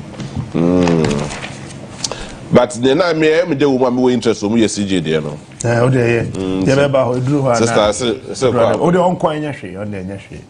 Oh your partisan. What's that? I don't know this of. I mean, besides, we do software. I mean, this of. Because I saw for them your policies. Yeah, no, but on the most April Fool software. I'm French channel. Sir, April software. Yeah, I say it was first April. Now, it was first April. The April Fool, no. SK Boaf, no, a software MPP. Hey, Aaron Michael or a software MPP. Yeah. And Yansafue more or a software MPP. In terms of your software MPP. Wait, back on I do want his noise software. Decking. And I want to you know what double citizens double. Oh, that's all the government official. You come to watch it. Come now, watch it. Do something like that. Reverend to watch it. That's cathedral. And so you're MPP. Oh, Opoko ina so MPP software. Buy more senior. Software to be buy besia. Back from Hanema. And these are things that you expect second. If I bet now you're writing the narrative. Yeah, coming back and there will be some way. But the way a manner they're going about things, you know, it's so annoying, you know. And because majority of the people are emotional, they think they can capture. How you see emotions now, naturally. I haven't. Oh, no, o sha se ho cause I start to prefer so 40 yenko maybe a person on the Captain Mami Chair what for and a free range maybe a person to for me chair what for no hwefo so obiajo so na omampani is actually the president of the Republic of Ghana wasi o chair bia na ende Ghana for say mpaibo a omudi time omampani John Dramani Mahamachi ama winning power in 90 days in government omampani is actually John Dramani Mahama bedio omampani no boss ya odi ma any social contract odi ma Ghana for no captain we akasa bet ma aja to say oye obo ejuma no so o hwe e-living na okasa obe council no repeal act no a council back tax say ekọ link government ekọ o hwe in the school feeding program ya timi asoso so ama say be o ma increase and then when you say nursing training allowances they say as a reinstate ama anya good source of funding e dia mom national service for scandal be see hono ya tumi asese ano ama ya tua yemfala na omo national service personnel no ya na onti hwehwe na omampani John Dramani Mahama ya dia ya ni da ho a ye pese ye mbo man no enkwado mpempen so benti ye de as a people in government no ye ntena ho emma obi embe false allegation embe said the reputation of this country as Ghanaians. Unim say some years ago, sa no mudi ntro Mahama ye incompetent or ye way or muni nam ho 1 million Ghanaians ato aba against Omampani John Dramani Mahama. Wakwatena ho asa suanyansa like how do you say it as I corrective normal bebre say by am Ghana for about 2 million Ghanaians asa to aba in addition against 1 million. And here there near cost we can April Fool so for no in for jo asema e be see no me there I've always say and all kind of gods are not to believe. When say Ola Rotimi natural. Yeah. Okay, assembly was it? It's ignorance that made a rat to attack a cat. Because any ignorance so a rat can never in any day decide. A rat can never in any day attack a cat. And the idea, you never bring a grown idea. Captain, unim say menu to okrum ha no. Ye nyina yenim say France as a government, omu wan hye bi omu dia to say if it come to issue of money laundering. A bit my restriction be a Ghana ama yamano ebebre pa and international community in robonia sama yekai so who design roboni to abembe so ewo krom ha ayadia ye nyina yenim say enoma bebrebe si ama Ghana akrom atochema and yen are the people on the street yemma obi ntra enye obi de say ne ba was street and num cocaine obi atibebi oya cocaine ye nyina yenim say enkofeba ko school Ghana ha pa unim kimbu. When is okay cocaine, then I call cocaine for people with drug peddling, people who that's sneak cocaine, my dundament or more. And the same time, I am called Kimbu Senior High, no, an allegation was true. Why only no call Kimbu Senior High and the Mabedi Mampeno Krumha? Now, maybe we are very serious as people of yes, me, okay, yes. Oh, maybe we saw question. What yes, Richard Manoribi. Okay. Yes. And no, I say why him say Kimbu, the back of Kimbu Senior High, him go for Mugugu. And there was allegations in this country against people. In these drugs things, there was allegations against in this country against some other drugs. And you know some time of this country, now 8 years, because of lack of credibility in presidency. One was I Breo Kroma. And in that down the Enya de Diagro. Check your Kroma, Mampeniva Kroma be Ghana for. Was it also by 1 village, 1 dam? Or by this said $1 million per one constituency. Let me can say, and Trona now, Mutra, and Magana for I tour by Atiamono. San Trona, no Mupasum from Mampeni John Dramani Mama, and boom. So we will not sit down and let it go. And yet, Matissa and Kofosi, Asama Abayi, I identify here security agencies in Casa. I have it. Tamana mi nam buna chaska for mantanya campaign say policeman ho. Tamana mi nam bofodu campaign so obi ani ho. Tamana mi nam nipa hiambo campaign no obi ani ho. Me call villages to constituencies. Extra Ghana for say ni o mampeni John Dramani Mahama say oba baba be ni. And he say obi person on for afin enfam go o mampeni John Dramani Mahama so a. Me ntina was security agencies embe investigation answer ma hu say nipa ni otrofo. And I want to say, there's no way I will do it in that way. I must expose the ignorance and the lies of the person. Sebi, you will come when you sanka sakawa for and or mutimiye 419. And it was that those days, Okay, I said those days now, Nana do Bekasa, now all the fraud was a chairman Bekasa. Oh. Yes, it used to happen. Yes, and they say, oh, chairman Bekasa, they will not go to do any fraud that day because chairman want to talk. Because he has fraud the Ghanaians as a whole. I'm telling you, and I can't have some fraud here. Now they can $50 million. Ni no more go Sweden can say. Chairman Bekasa, and that those days are chairman Bekasa. Fraud was sent Kwejumano at home. We have a serious president, so if you are a man of God, with all due respect, I will want you to withdraw that. Oh, Captain, what's the mean withdraw?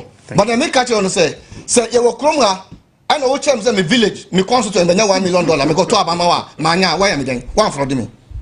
What's it? Me what me say me constituency, me to Abamawa, me $1 million. For 8 years, $80 million. So you can say the leader of the fraud administration. But I'm the chairman, but Zanado as a chairman. What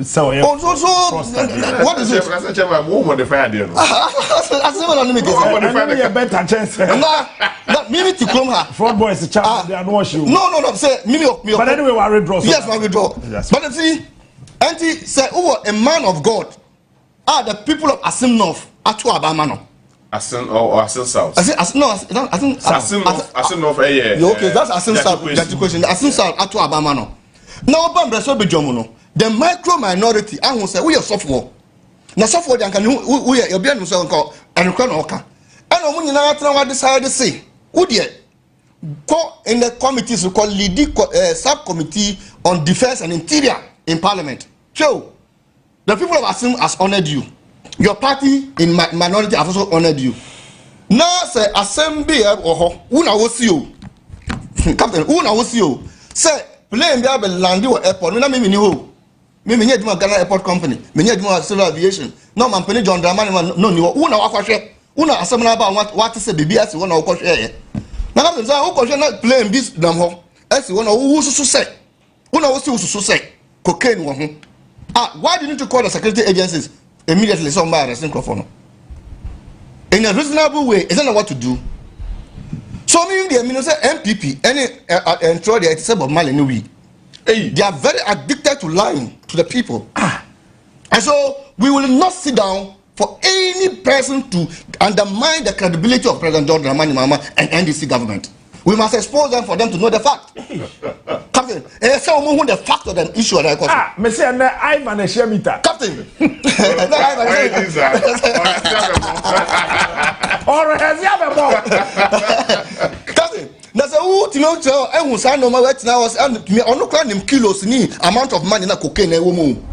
No be one cocaine. Who knew the number of kilos and an amount that it was in the container. In the flight and one country will be a plane 2 years no and why joining them 1st April by before 12 o'clock no April Fool would have been to other than Ghana for Cambodia. After the on Mampeni John Dramani Mahama with his credibility to protect the integrity of this country was see collaborate with the security agencies for investigation to be done.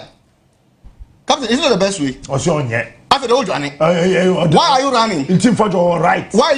What right do you have? Say, is the commander-in-chief of Ghana Armed Forces and my instructions. And I'm on tonight. Say, bruh, come and collaborate. Come and collaborate. Come and collaborate with the security agencies. That is something we can. We help you.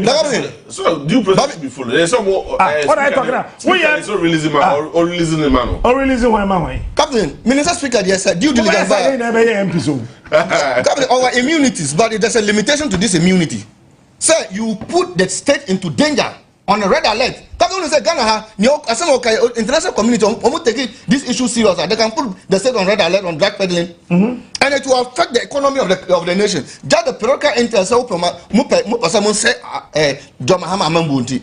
So, only the minimum say they are collaboration, collaborating with the security agencies. I'm an investigation and due diligence. Matis will say, or be until letter, man, Captain. Now, in this your media house. Now, media general, now mu shows, who are host of the show. Now, the following issues will be now maybe MD.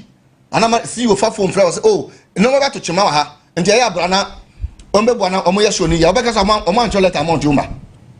That is disrespectful. So you can't disrespect the president's order. And here, there, as people in government and NDC communicators, there, we will tell the people, say, the credibility of President John Dramani Mahama still stands. The credibility of this country still stands. Also for trouble near no. It's just to disgrace the NDC government and the nation as a whole. And then we will not allow. So Obimeye, now saying about one of your sister stations. Sami Jenfi Bisano of the evidence on your hands of joining for studio. You went to the studio to go and tell the people, said the information you had. But Obi Bisano said, tell evidence, remember, all you could do is to run away. See, we are not joking in this country. The Consensus Party days is gone. The days of Kenke Party is gone. It's now the days of reckoning and accountability and credibility for the nation. And here, Captain, Obi Anyabutre, now you nim Nkofua cocaine deals of Krum Mimi Tie, the Deputy Commissioner of NACOP. Okay, previously the MP before no cocaine issue, but they don't report it. They did not report it. That is not kind. The commissioner said it. And then you want to put the NDC in the spirit of cocaine. We have records and evidence of your administration, what you did in drug peddling. And so, if you're an expert in drug allegations, don't bring it to this government. We are very focused, and we will not disappoint Ghanaians. Ghana for mom, don't take him serious. So when you say serious, yeah, you should collaborate with the security agencies. Now you share information now. You are a ranking. And at this point, you can even lay a question in Parliament for the Interior Minister to come and answer. So we interested in that. All this opposition say the most guy, so for guy. We show information. They say they own more track it, and people track evidence and information in this country, and they were credible. Now, how many times did you go to court? How many times did the police chase you? But because your information is right, they can't do anything. Almost a uncle. And I don't uncle. Me as a PR person, we all know say mis and disinformation is dangerous than HIV. I don't know, sir. Sir? Misinformation. It's dangerous than HIV/AIDS. It is the most deadly disease on earth. Misinformation. That you are holding onto information and are not giving to people. Or you have information, you disseminate it wrongly. You remember the Rwanda war, what happened? It's not misinformation. Oh, yes, sir. We remember the 8 years in suffering under Nana Dankwa Akufo-Addo was not misinformation. And yes, sir. And yes, would be misinforming the public. Say they were credible managers of economy. Look at the number of people that died. Your colleagues. So we are not joking with misinformation in this government. Luckily, President John Mahama is a communication expert. He understands PR job. So who can so you filter the content well and say what they are not consumer. No, you don't just give it out because all the money. Are you a joker? I am not. No, they are not. Anything I say police for me, I know so what 8 years. Walk a quarter, I'm a national security for that. But because we say informational one, I right into no usro. And here, member of parliament, Mr. Ranking member, defense and interior, big post.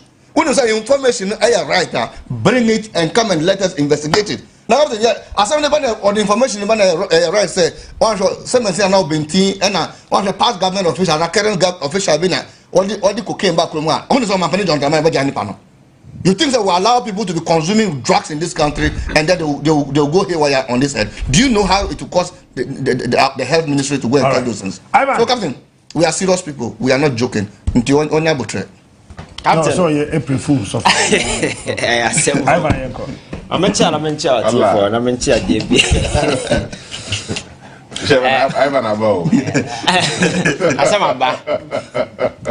Captain the Dika, I mentioned your friend saying, not last Saturday, I have a birthday, or almost sending me messages and well wishes in Medaobiasi. I think that there is no issue, and some of these things are possible because of system, no too much emotions, and some people think it's easily to capitalize on these emotions and become politically relevant. And I think they fuel this kind of misinformation and disinformation campaign. Now, Captain, the funny aspect of it all is what can I say? Now, all delete politics from what is happening. Now, what can I say? Now, we are common sensical analysis. Clearly, you see, okay. First point. Captain, it doesn't matter where we stand across the political divide. Obiani who support cocaine, and Obiani who are buying by cocaine business. Obatina TV so, and our Batina baby, I bought a buying number to say, Monkosona Munyo cocaine. It's something it's on head of everybody will speak against it. But when the situation is not like that, You don't project it for political expediency, Captain. To begin with, John Mahama Baye Otana Kumyase on the 7th of January 2025. And 91 days. That is 3 months. Captain, a bang and our capture political power. Now, within the first 3 months, say even though you cocaine, within 3 months, and even security agencies only set it up in where then he will set in motion cocaine business. That is the first red flag that you need to understand. Because Oko police are the only person that has been changed at the IGP. Beyond that, all the security architecture, everything is in place. Yeah. And again, Captain, so move beyond that. Within this period, there has been 3 high-profile cocaine busts in this country. So Abayna all your cocaine, Sabayna Abayna Ninkro for cocaine within 3 months on 3 occasions. Does it make sense? Abano cocaine or no actually for within a period of 3 months. And cocaine is no more or more in recent time, In recent times, Yanchi Bisa, so Bisa was in the last 8 years, is this something and now costing a bit more boom when you so now within 3 months, Obi and Jumana all basti. These are relevant questions you should be asking. Because for the government to confiscate your friends saying that's tons of drugs within this country, within this period, at this time, clearly the credit must go to security agencies for doing this particular thing. And then who your oppositioner, you pro-feder. Said Nipa who are behind it, they're the very people we must chase. But to conclude and say, there was suspicious flight moving in the first place, the first bust in their course now, estimation there around 350 million. Captain, it was busted on the 4th of April. That's right. Your friend said 4th of March 2025 way. Plane now come according to Intim Forge way. The first plane landed on the 12th. Spent 13 days and left on what? 25th. But your friend said cocaine or come before the before even the flight even came into this country. Maybe that is something people are not before the flight came to this country. Then the second one I am made when I buy according to Felix or say your friend say omode near my buy just to assist this one to repair came on the 20th and left on the 25th. Then the second cocaine bust was arrested your friend saying Koforibia Takra the highway. That was on the 2nd or 3rd of April. Captain, just even the date in as for what this particular thing they are highly unrelated in any way.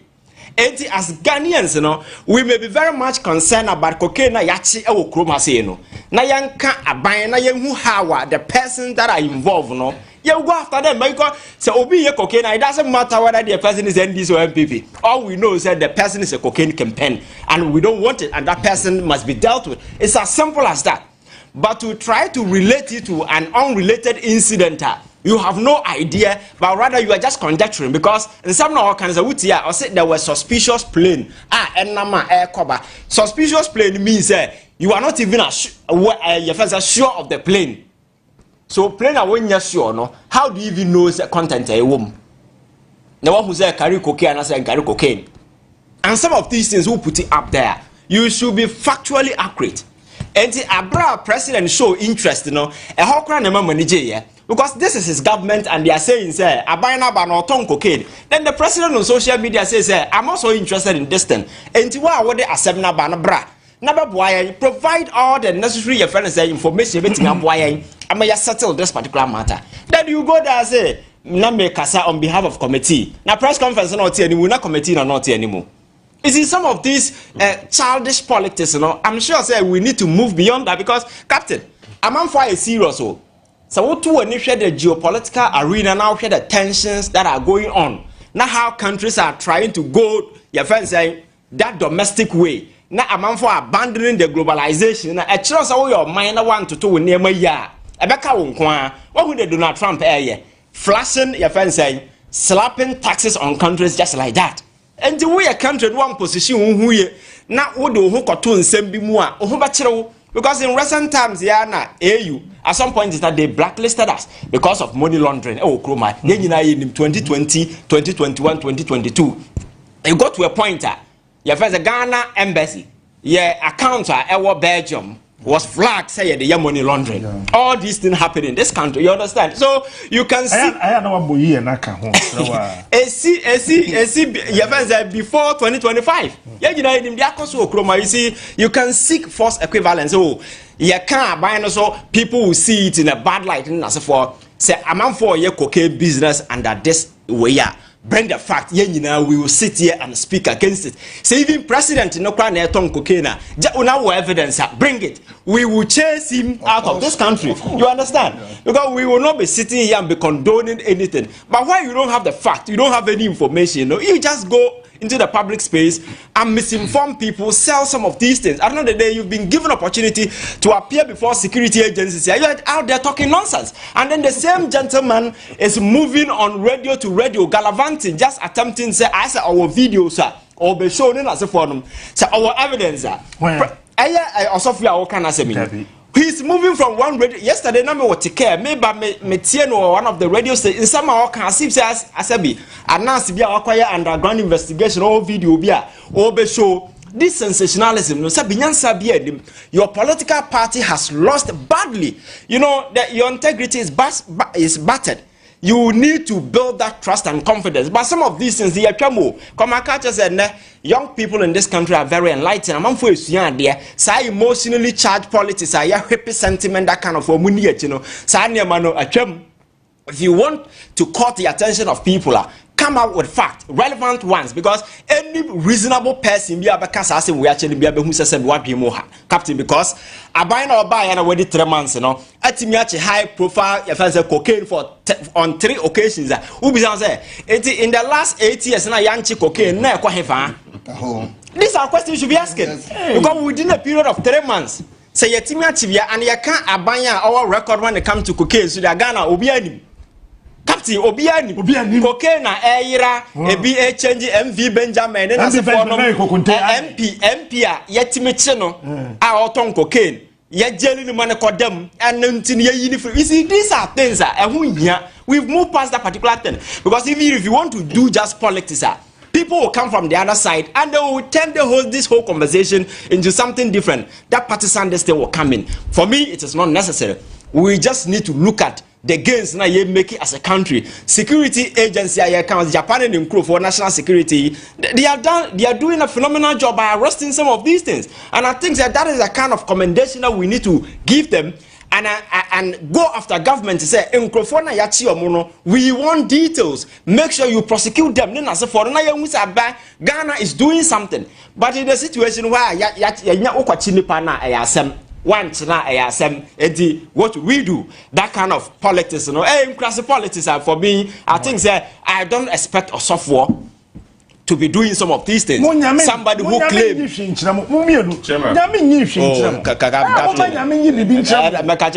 for a nitio kruma and a man for Sienyansa. That sorry be go kruma say. That is why a lot of people are relevant. Because let me take you back to UK. Captain. Na as I see we soon up on Maya, ya Kenya Mesuma, ne Lydia, na ya UK. Adolf Hitler caught you muku, almost young couple of Tanasama, Adolf Hitler be cool, Montifru Nako, a do Sunday, park so. You see, the youngest doesn't go to the agent. Captain, you see, Tana Yatino, a man for a depressed. A man for emotionally, so people are just taking advantage. What I say, the last time I your first KKD into the catches, maybe an apart, I saw them, a real I saw them, and I saw them, meet you, or did you crop a sorako? When you see such people, you think, oh, Sumyame, they are not awesome. There is a deep hole down their heart. Going to church, is a place I won't go to hide, just to seek refuge. Because on their own, they can't survive. Yeah, and probably some of these people, people will ignore them. Now I say you'll be a Christian. I'm a Catholic. I know you go to church. We worship God. We pray. In individual ways, but we don't front these things. You understand that? But you see, some of these things we in your mini part. Now you're out there as a public person.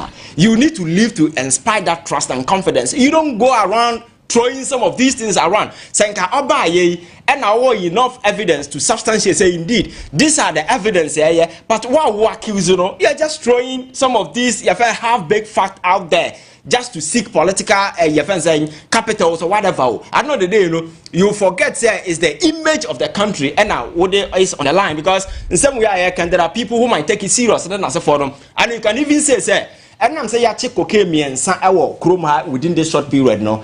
Government should be on the alert. Individuals now we probe for information. Instead of Parliament, you can call the minister to come and answer questions regarding some of these things. You can equally call for swift prosecution of these individuals. Sabaya abu say oman yeah quite nim. Na nipa na akwachi cocaine within 3 months are almost 3 or high profile way, you know. That person are working soon say the person say does it make any sense? It is very difficult to provide visual proof of drugs and cash. But how do you know the quantity? Now suspicious play now and according to him. No. How do you know that? Chairman, but Bible or my credentials of a pastor. Who a pastor is? So for credit on my young kind. Okay, Timothy chapter 1. Now can Titus 1. How did Timothy Timothy a pastor should be of good reputation. 1. Both within the church and outside the church. 2. Demonstrating integrity 3. And trustworthiness. 4. And here number 1. Number 2. A pastor should exhibit emotional stability and avoid intelligence. Excesses like drunkenness and violence. It's in the Bible. A credential of a pastor. A pastor I take exception. No, I'm saying honorable, please. Are you trying to free you? Drunkenness and also trying to free you. The team for Joy I knew on no one sir. Oh, now, Captain, even this issue isn't even about say, oh, yes, software, and I say, on your software, or your software, no, your politics. He has every right. Yes. Say, well, who's a cocaine business? I know because in the field, you know, a man for them cocaine or say, so software. An extra duty man to do some of this, and for me, it will add additional value. Yes, I like that energy on his part. But you see, you don't venture into an arena of nothing and seek to create that kind of political momentum because the party has gone into opposition. You are finding a way to revive, so they are revisiting those old, your friends, a playbook. Let us accuse a person, and we have people in the media who harness on some of these. So at the end of the day, you know, people are not even talking about the issues. People are not interrogating the issue, but rather people are tagging John Mahama as a person, as a cocaine person. It doesn't make sense in any way. So at the end of the day, people are unable to, and the political space is such that people are emotionally charged. You see people who should know better on various social media platforms writing certain things they don't even understand. You understand? So that kind of political capital now all seeking to get out of this, you know, that is my problem. But as an MP or any issue now about government, he has every right to talk about it. But don't say things are winning. Now you don't conjecture. You understand political space and the conjecture any relevance because a man for fact check and more man is space na that space has been given to him. Captain, space ben here. Actually, the whole president will write to say you should be invited by the security. In the past, you know, low budget can the book at Neza Okroma say Captain Smart. You know very well, say or no on Tiokra na campus what city a walk. And some Hunun as a form. I could follow the Benya that I just say your friends say Matidi walk on only security agencies for Enco Calibrity. It never happened. No budget can the book at Neza. Low budget. Or no budget. Or no, I will look Nebuchadnezzar, or which is a woman who is in the Bible and the number. And say, but you have a president, our culture say, Matilda Wakano, cocaine, me and as a president, I'm interested.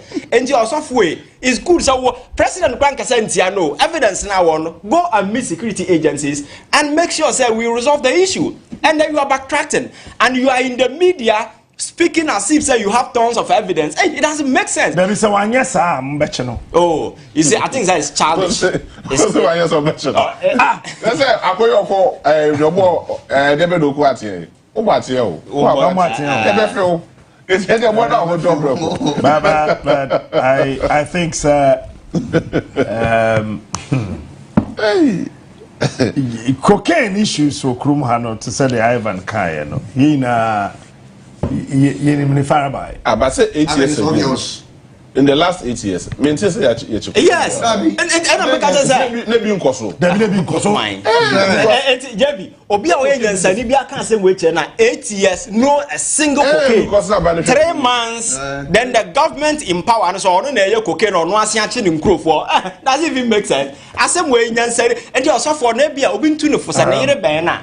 On whisper to the minimum say I didn't the grass say because nyansani bia no be believe in this thing. You understand? I say we media Van Dam for the MPP on there come on Jachan. So be akwakwada. And there's on the media Van Dam and then on nam radio way on nam ha. He's all over the place. Yeah, he is. As a Van Dam media Van Dam on there come on be 10-6.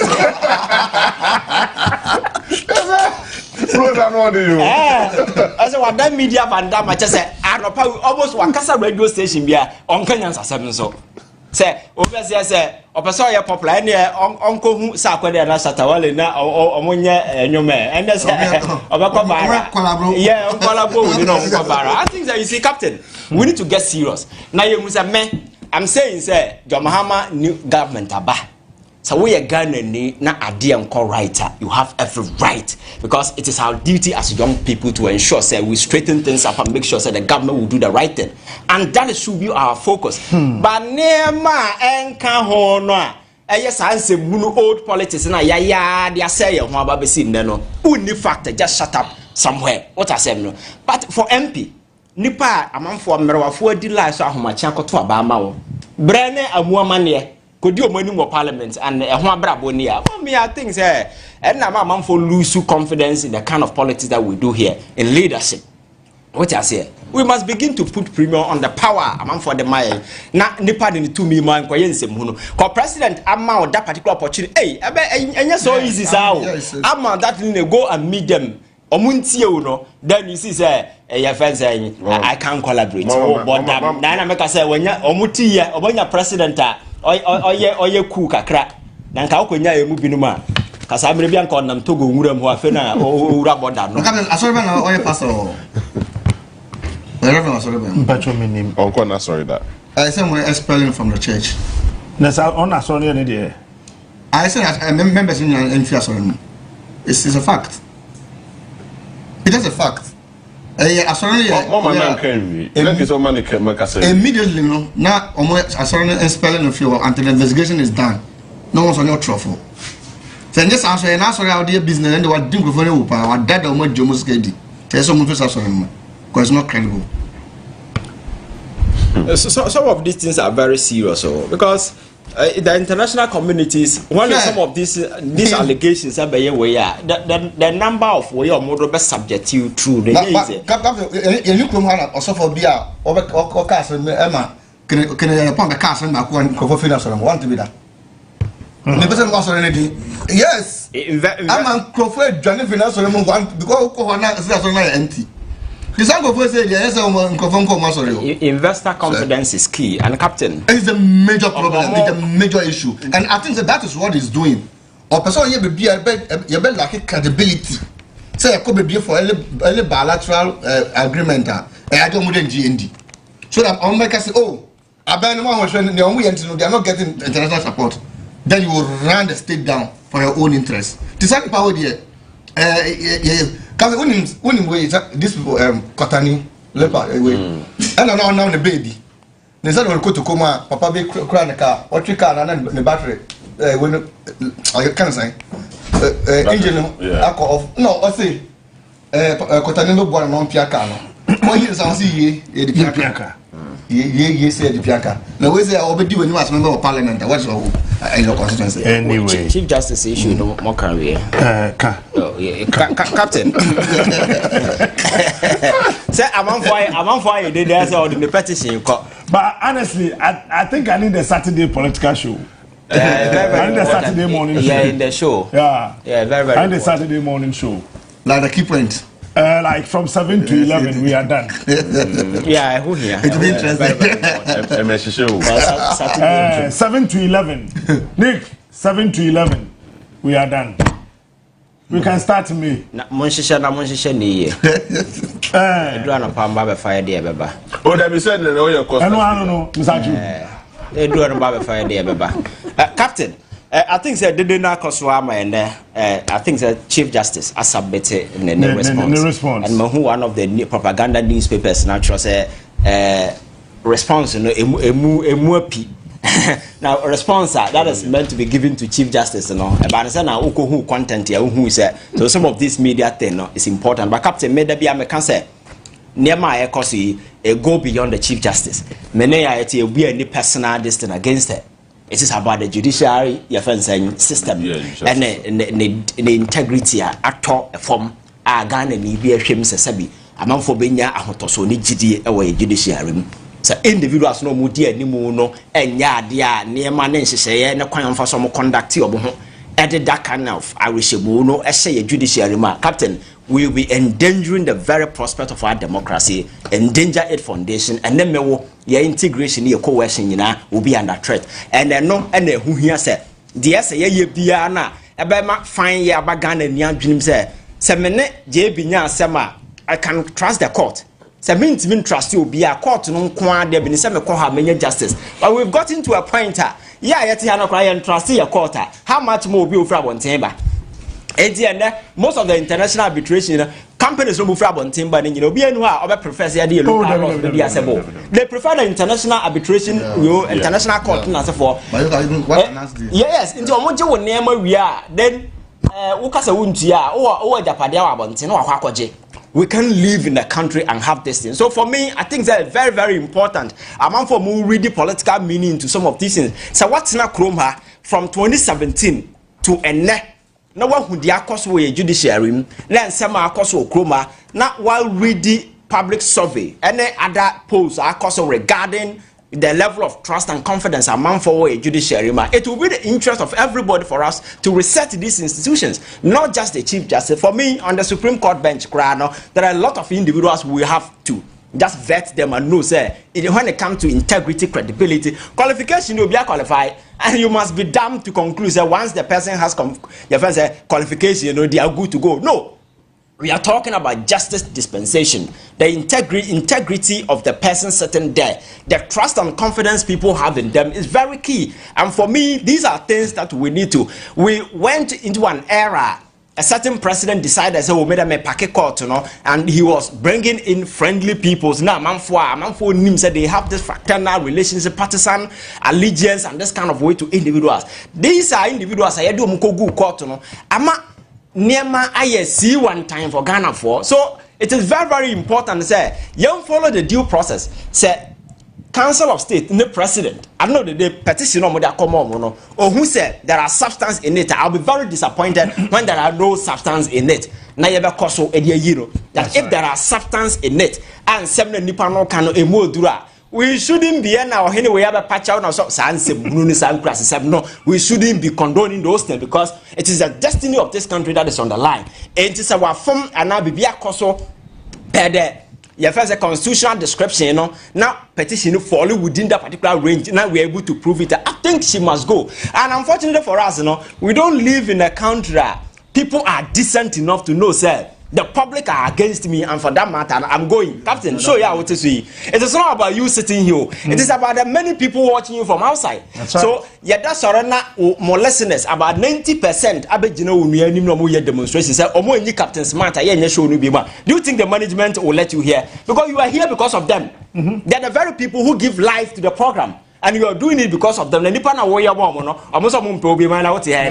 to where you be accepted. You understand? So in any decent country, the Chief Justice will not even expose herself to this kind of embarrassment. Because you know very well, people don't want you there because of you are why. My Chief Justice ultimately took on a meditate as a bottom there. Yes, I never will have fun. And in the manner you resign and go to save yourself.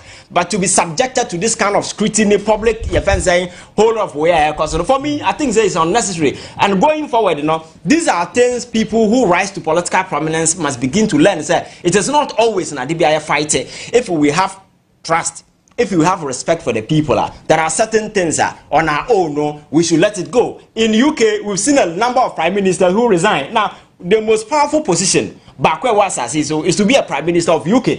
But people let it go because of the respect they have for people. But in our part of the world, such things will never happen. And the oxygen shen him ya catch us will be next 3 hours cry and no the be my power don't go. Oh yes. Pabrane okasa wo fa na ye. Oh the catch or the be na I won Mugabe. Or call you and okura poma jesse or woso na man for or mo ye na no not akwadina you and him. Oja no bush form. That is how we are. Power na you be project power no but you nim nyansa how we use it. But the whole essence of power is you use it to serve people. The people must trust and respect us. At any point in time, if that trust and confidence is not there, you become irrelevant. It's not about what you know. It is not about where you've risen to.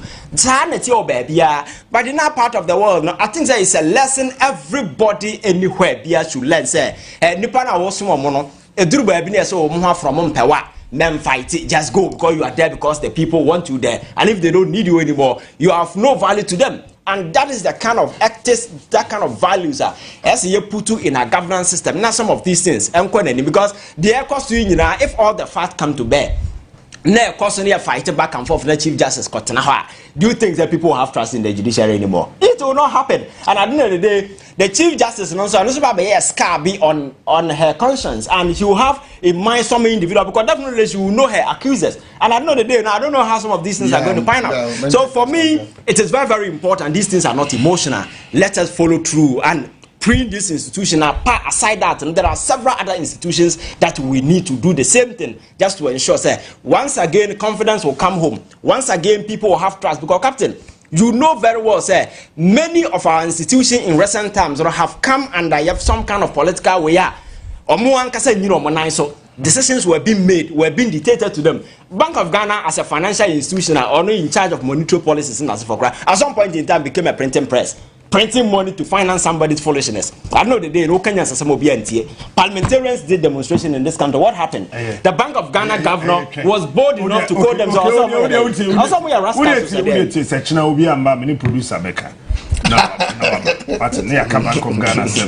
But when you bought a chair Wednesday, I am ya papa Sampi Yale. I am ya papa. Why are you? Yeah. But if you had 2 weeks, no, 1 year. It's so shocking. Say, I want to make a Czech Republic. I'm five, uncle. I'm an uncle, because uncle. And I think that beyond the no, very nice. He's one person. You go on radio, he will call you. Just say, oh, he's a very fantastic person. This is unfortunate. It's unfortunate that this thing, I see, but I obeying. Anyway, yeah. Honorable Captain, me, Chief Justice Assembly, we dear. Right? I've always have one opinion on this. When him say, now I'm ready to see the Papa Gasco, former Speaker Michael Quay, in Parliament. Now Ghanaians raise concern in the corruption and the act in corruption in the Parliament. What the parliamentarians do, they voted him out. One year Speaker view, and I'm only back by this country, Ghana, and I'm Martin Alamisi Amidu. Betray say, Nanado is a loamy soil of corruption. Just say, or say the president and the presidency is a loamy soil of corruption. Just say, do corruption in Dubai, as I say, Dubai, loamy soil. What did Ghanaians do? Ghanaians voted Nana Dankwa for the MPP out. Now, Musa Dankwa, Ekoye and Savi, they said about 75% of Ghanaians, I said they don't have trust in the judiciary. And that the judiciary is not a credible institution again. So if these people are also brought in this view and opinion, either there's a due process or be the petition about I'm opinion for the due process to do it. Me, I don't see anything wrong about that. So for 7 days, 10 days. What's submitted? The committee to sit on it. And then the panel say, Captain, I said, lobby man. Also in the panel, they need 2 people who are not lawyers, ordinary people. There's some call never things from there. So if it's due fit, some are meaning same way about say, prima facie case is established. No more recommended for the removal. I think it's the best thing to do. And I side with Ivan. Sure. Yes, see. They say, Mammy, on him say, was suspecting Clophobia around. Then at the end of the day, you end up almost Mammy, no fine on Quanaquatana, judiciary. You know what happened is? Who do you ask him call her? What an hour me, you know? You will find it difficult. I think cleaning up the judicial system is very paramount to us. Because, and then, they say a police for who they ask him call down this car, judiciary is the only place himself some corner justice. There is some himself the judicial service and I'm in the court. Let me justice what next? We will settle it on the street. Yes, we'll settle it on the street. Your court to be an amnesty. We need GH. Your court. Now, Omone, Omayo will be very say a qua judge and remand ye. Tell you, Omone judge naka. Just on where you will be. It's you could do, you know, lawyer Baffo and some supple. Sorry, you Mukasawi, you know. Anna, National Security Chief Inspector no prosecutor on behalf of the state, you know. Actually, and I'll catch the police for no one. When you handcuff ready, the judge is coming to remand them. Judge going to masun. Hey, yes. Can you imagine? Yes. How do you know that? He said it as a prosecutor. Yes, he said it. Or friend police in say get the handcuffs ready. They remand them.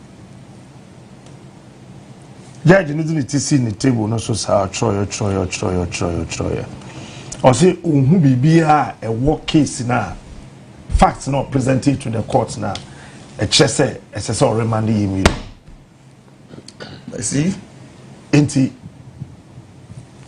the judge no new conscience, no person driving the political lane. Yeah. What would have happened? Granting your bill, around 11 something, granting your bill. That's where the situation is. Delay, my boy, 6:45. Nature say court upon register coffee. Nobody here call you. The next agenda is now your call you. Now you say judge in the NDC. Go judge now you the almost share. You see from now your call register office now you real bill. You be coffee no me bufu ye. Tonight lawyer ba for say mama nkasa na me say me kasa. I am prepared to go to jail. Because judge or baba koso wo form ho no so di masem say yes me be cool me to yi. Oh no so ma me bill you saw a young girl into judge ne pay me. Hey, yes. Me. So all politically motivated. But see, your ma wa banye juma, na your very sensitive position in this country here. Me ma two individuals. Kojo Afrajan, Georgina Theodora Wood. Look at these two people. Yeah. One, Rollins now pointing Kojo Afrajan. Yeah. Kojo Afrajan su ne de buy ne said oye na dwuma nti kufu ntimi enginedi. Yeah. Kufu ja ne hokoi. Atamius ebeton no. Ode Mahama ba first time. Answer. Mahama kofa Charlotte Sayaba. Dent na Kojo Afrajan. Obi entimi enyi do. Bisa ho. Why? Dent na Kojo Afrajan obi entimi enyi do. Georgina Wood. Sekufo na boni din. Yes. Yeah. Dent na Professor Samuel Sebaye. When you Georgina Wood edi. Musamu. Nti yan fan say Georgina Wood or MPP ni yan kan sa because Kufo na de Ghana de di wan no. Dent na Professor Samuel say ngi edi. Oye nti adukoye ho. Dent na Mahama twen ya mama me no the time so ye. Answer peacefully. Okọ retirement. E kira wo say ye wo nipa ne bi wo ho a wo de adwuma ma won say wonye wo memu ha. What the nipa appointed woman no to nchen. And woman political affiliation to nchen. Yeah. E hwe o man no. Sure. Chief Justice we always obey women organizer. Na adukoye so. Oh really? Adukoye. Oh. I don't have that info. Chairman adukoye so. It is finished. It It is finished. it's true because said na musikan So the conduct so what's the conversation cause adeba come for highlight arrogance, that kind of attitude. Yes, and like and you cases ward everybody off, that kind of attitude, you know. And I'm say other institutional heads or Addison and people are calling say and the petition is not as if President Nakwakocho is coming from Ghanaians, and the people who want this woman gone, I am more than the president. You understand? I mean, that is even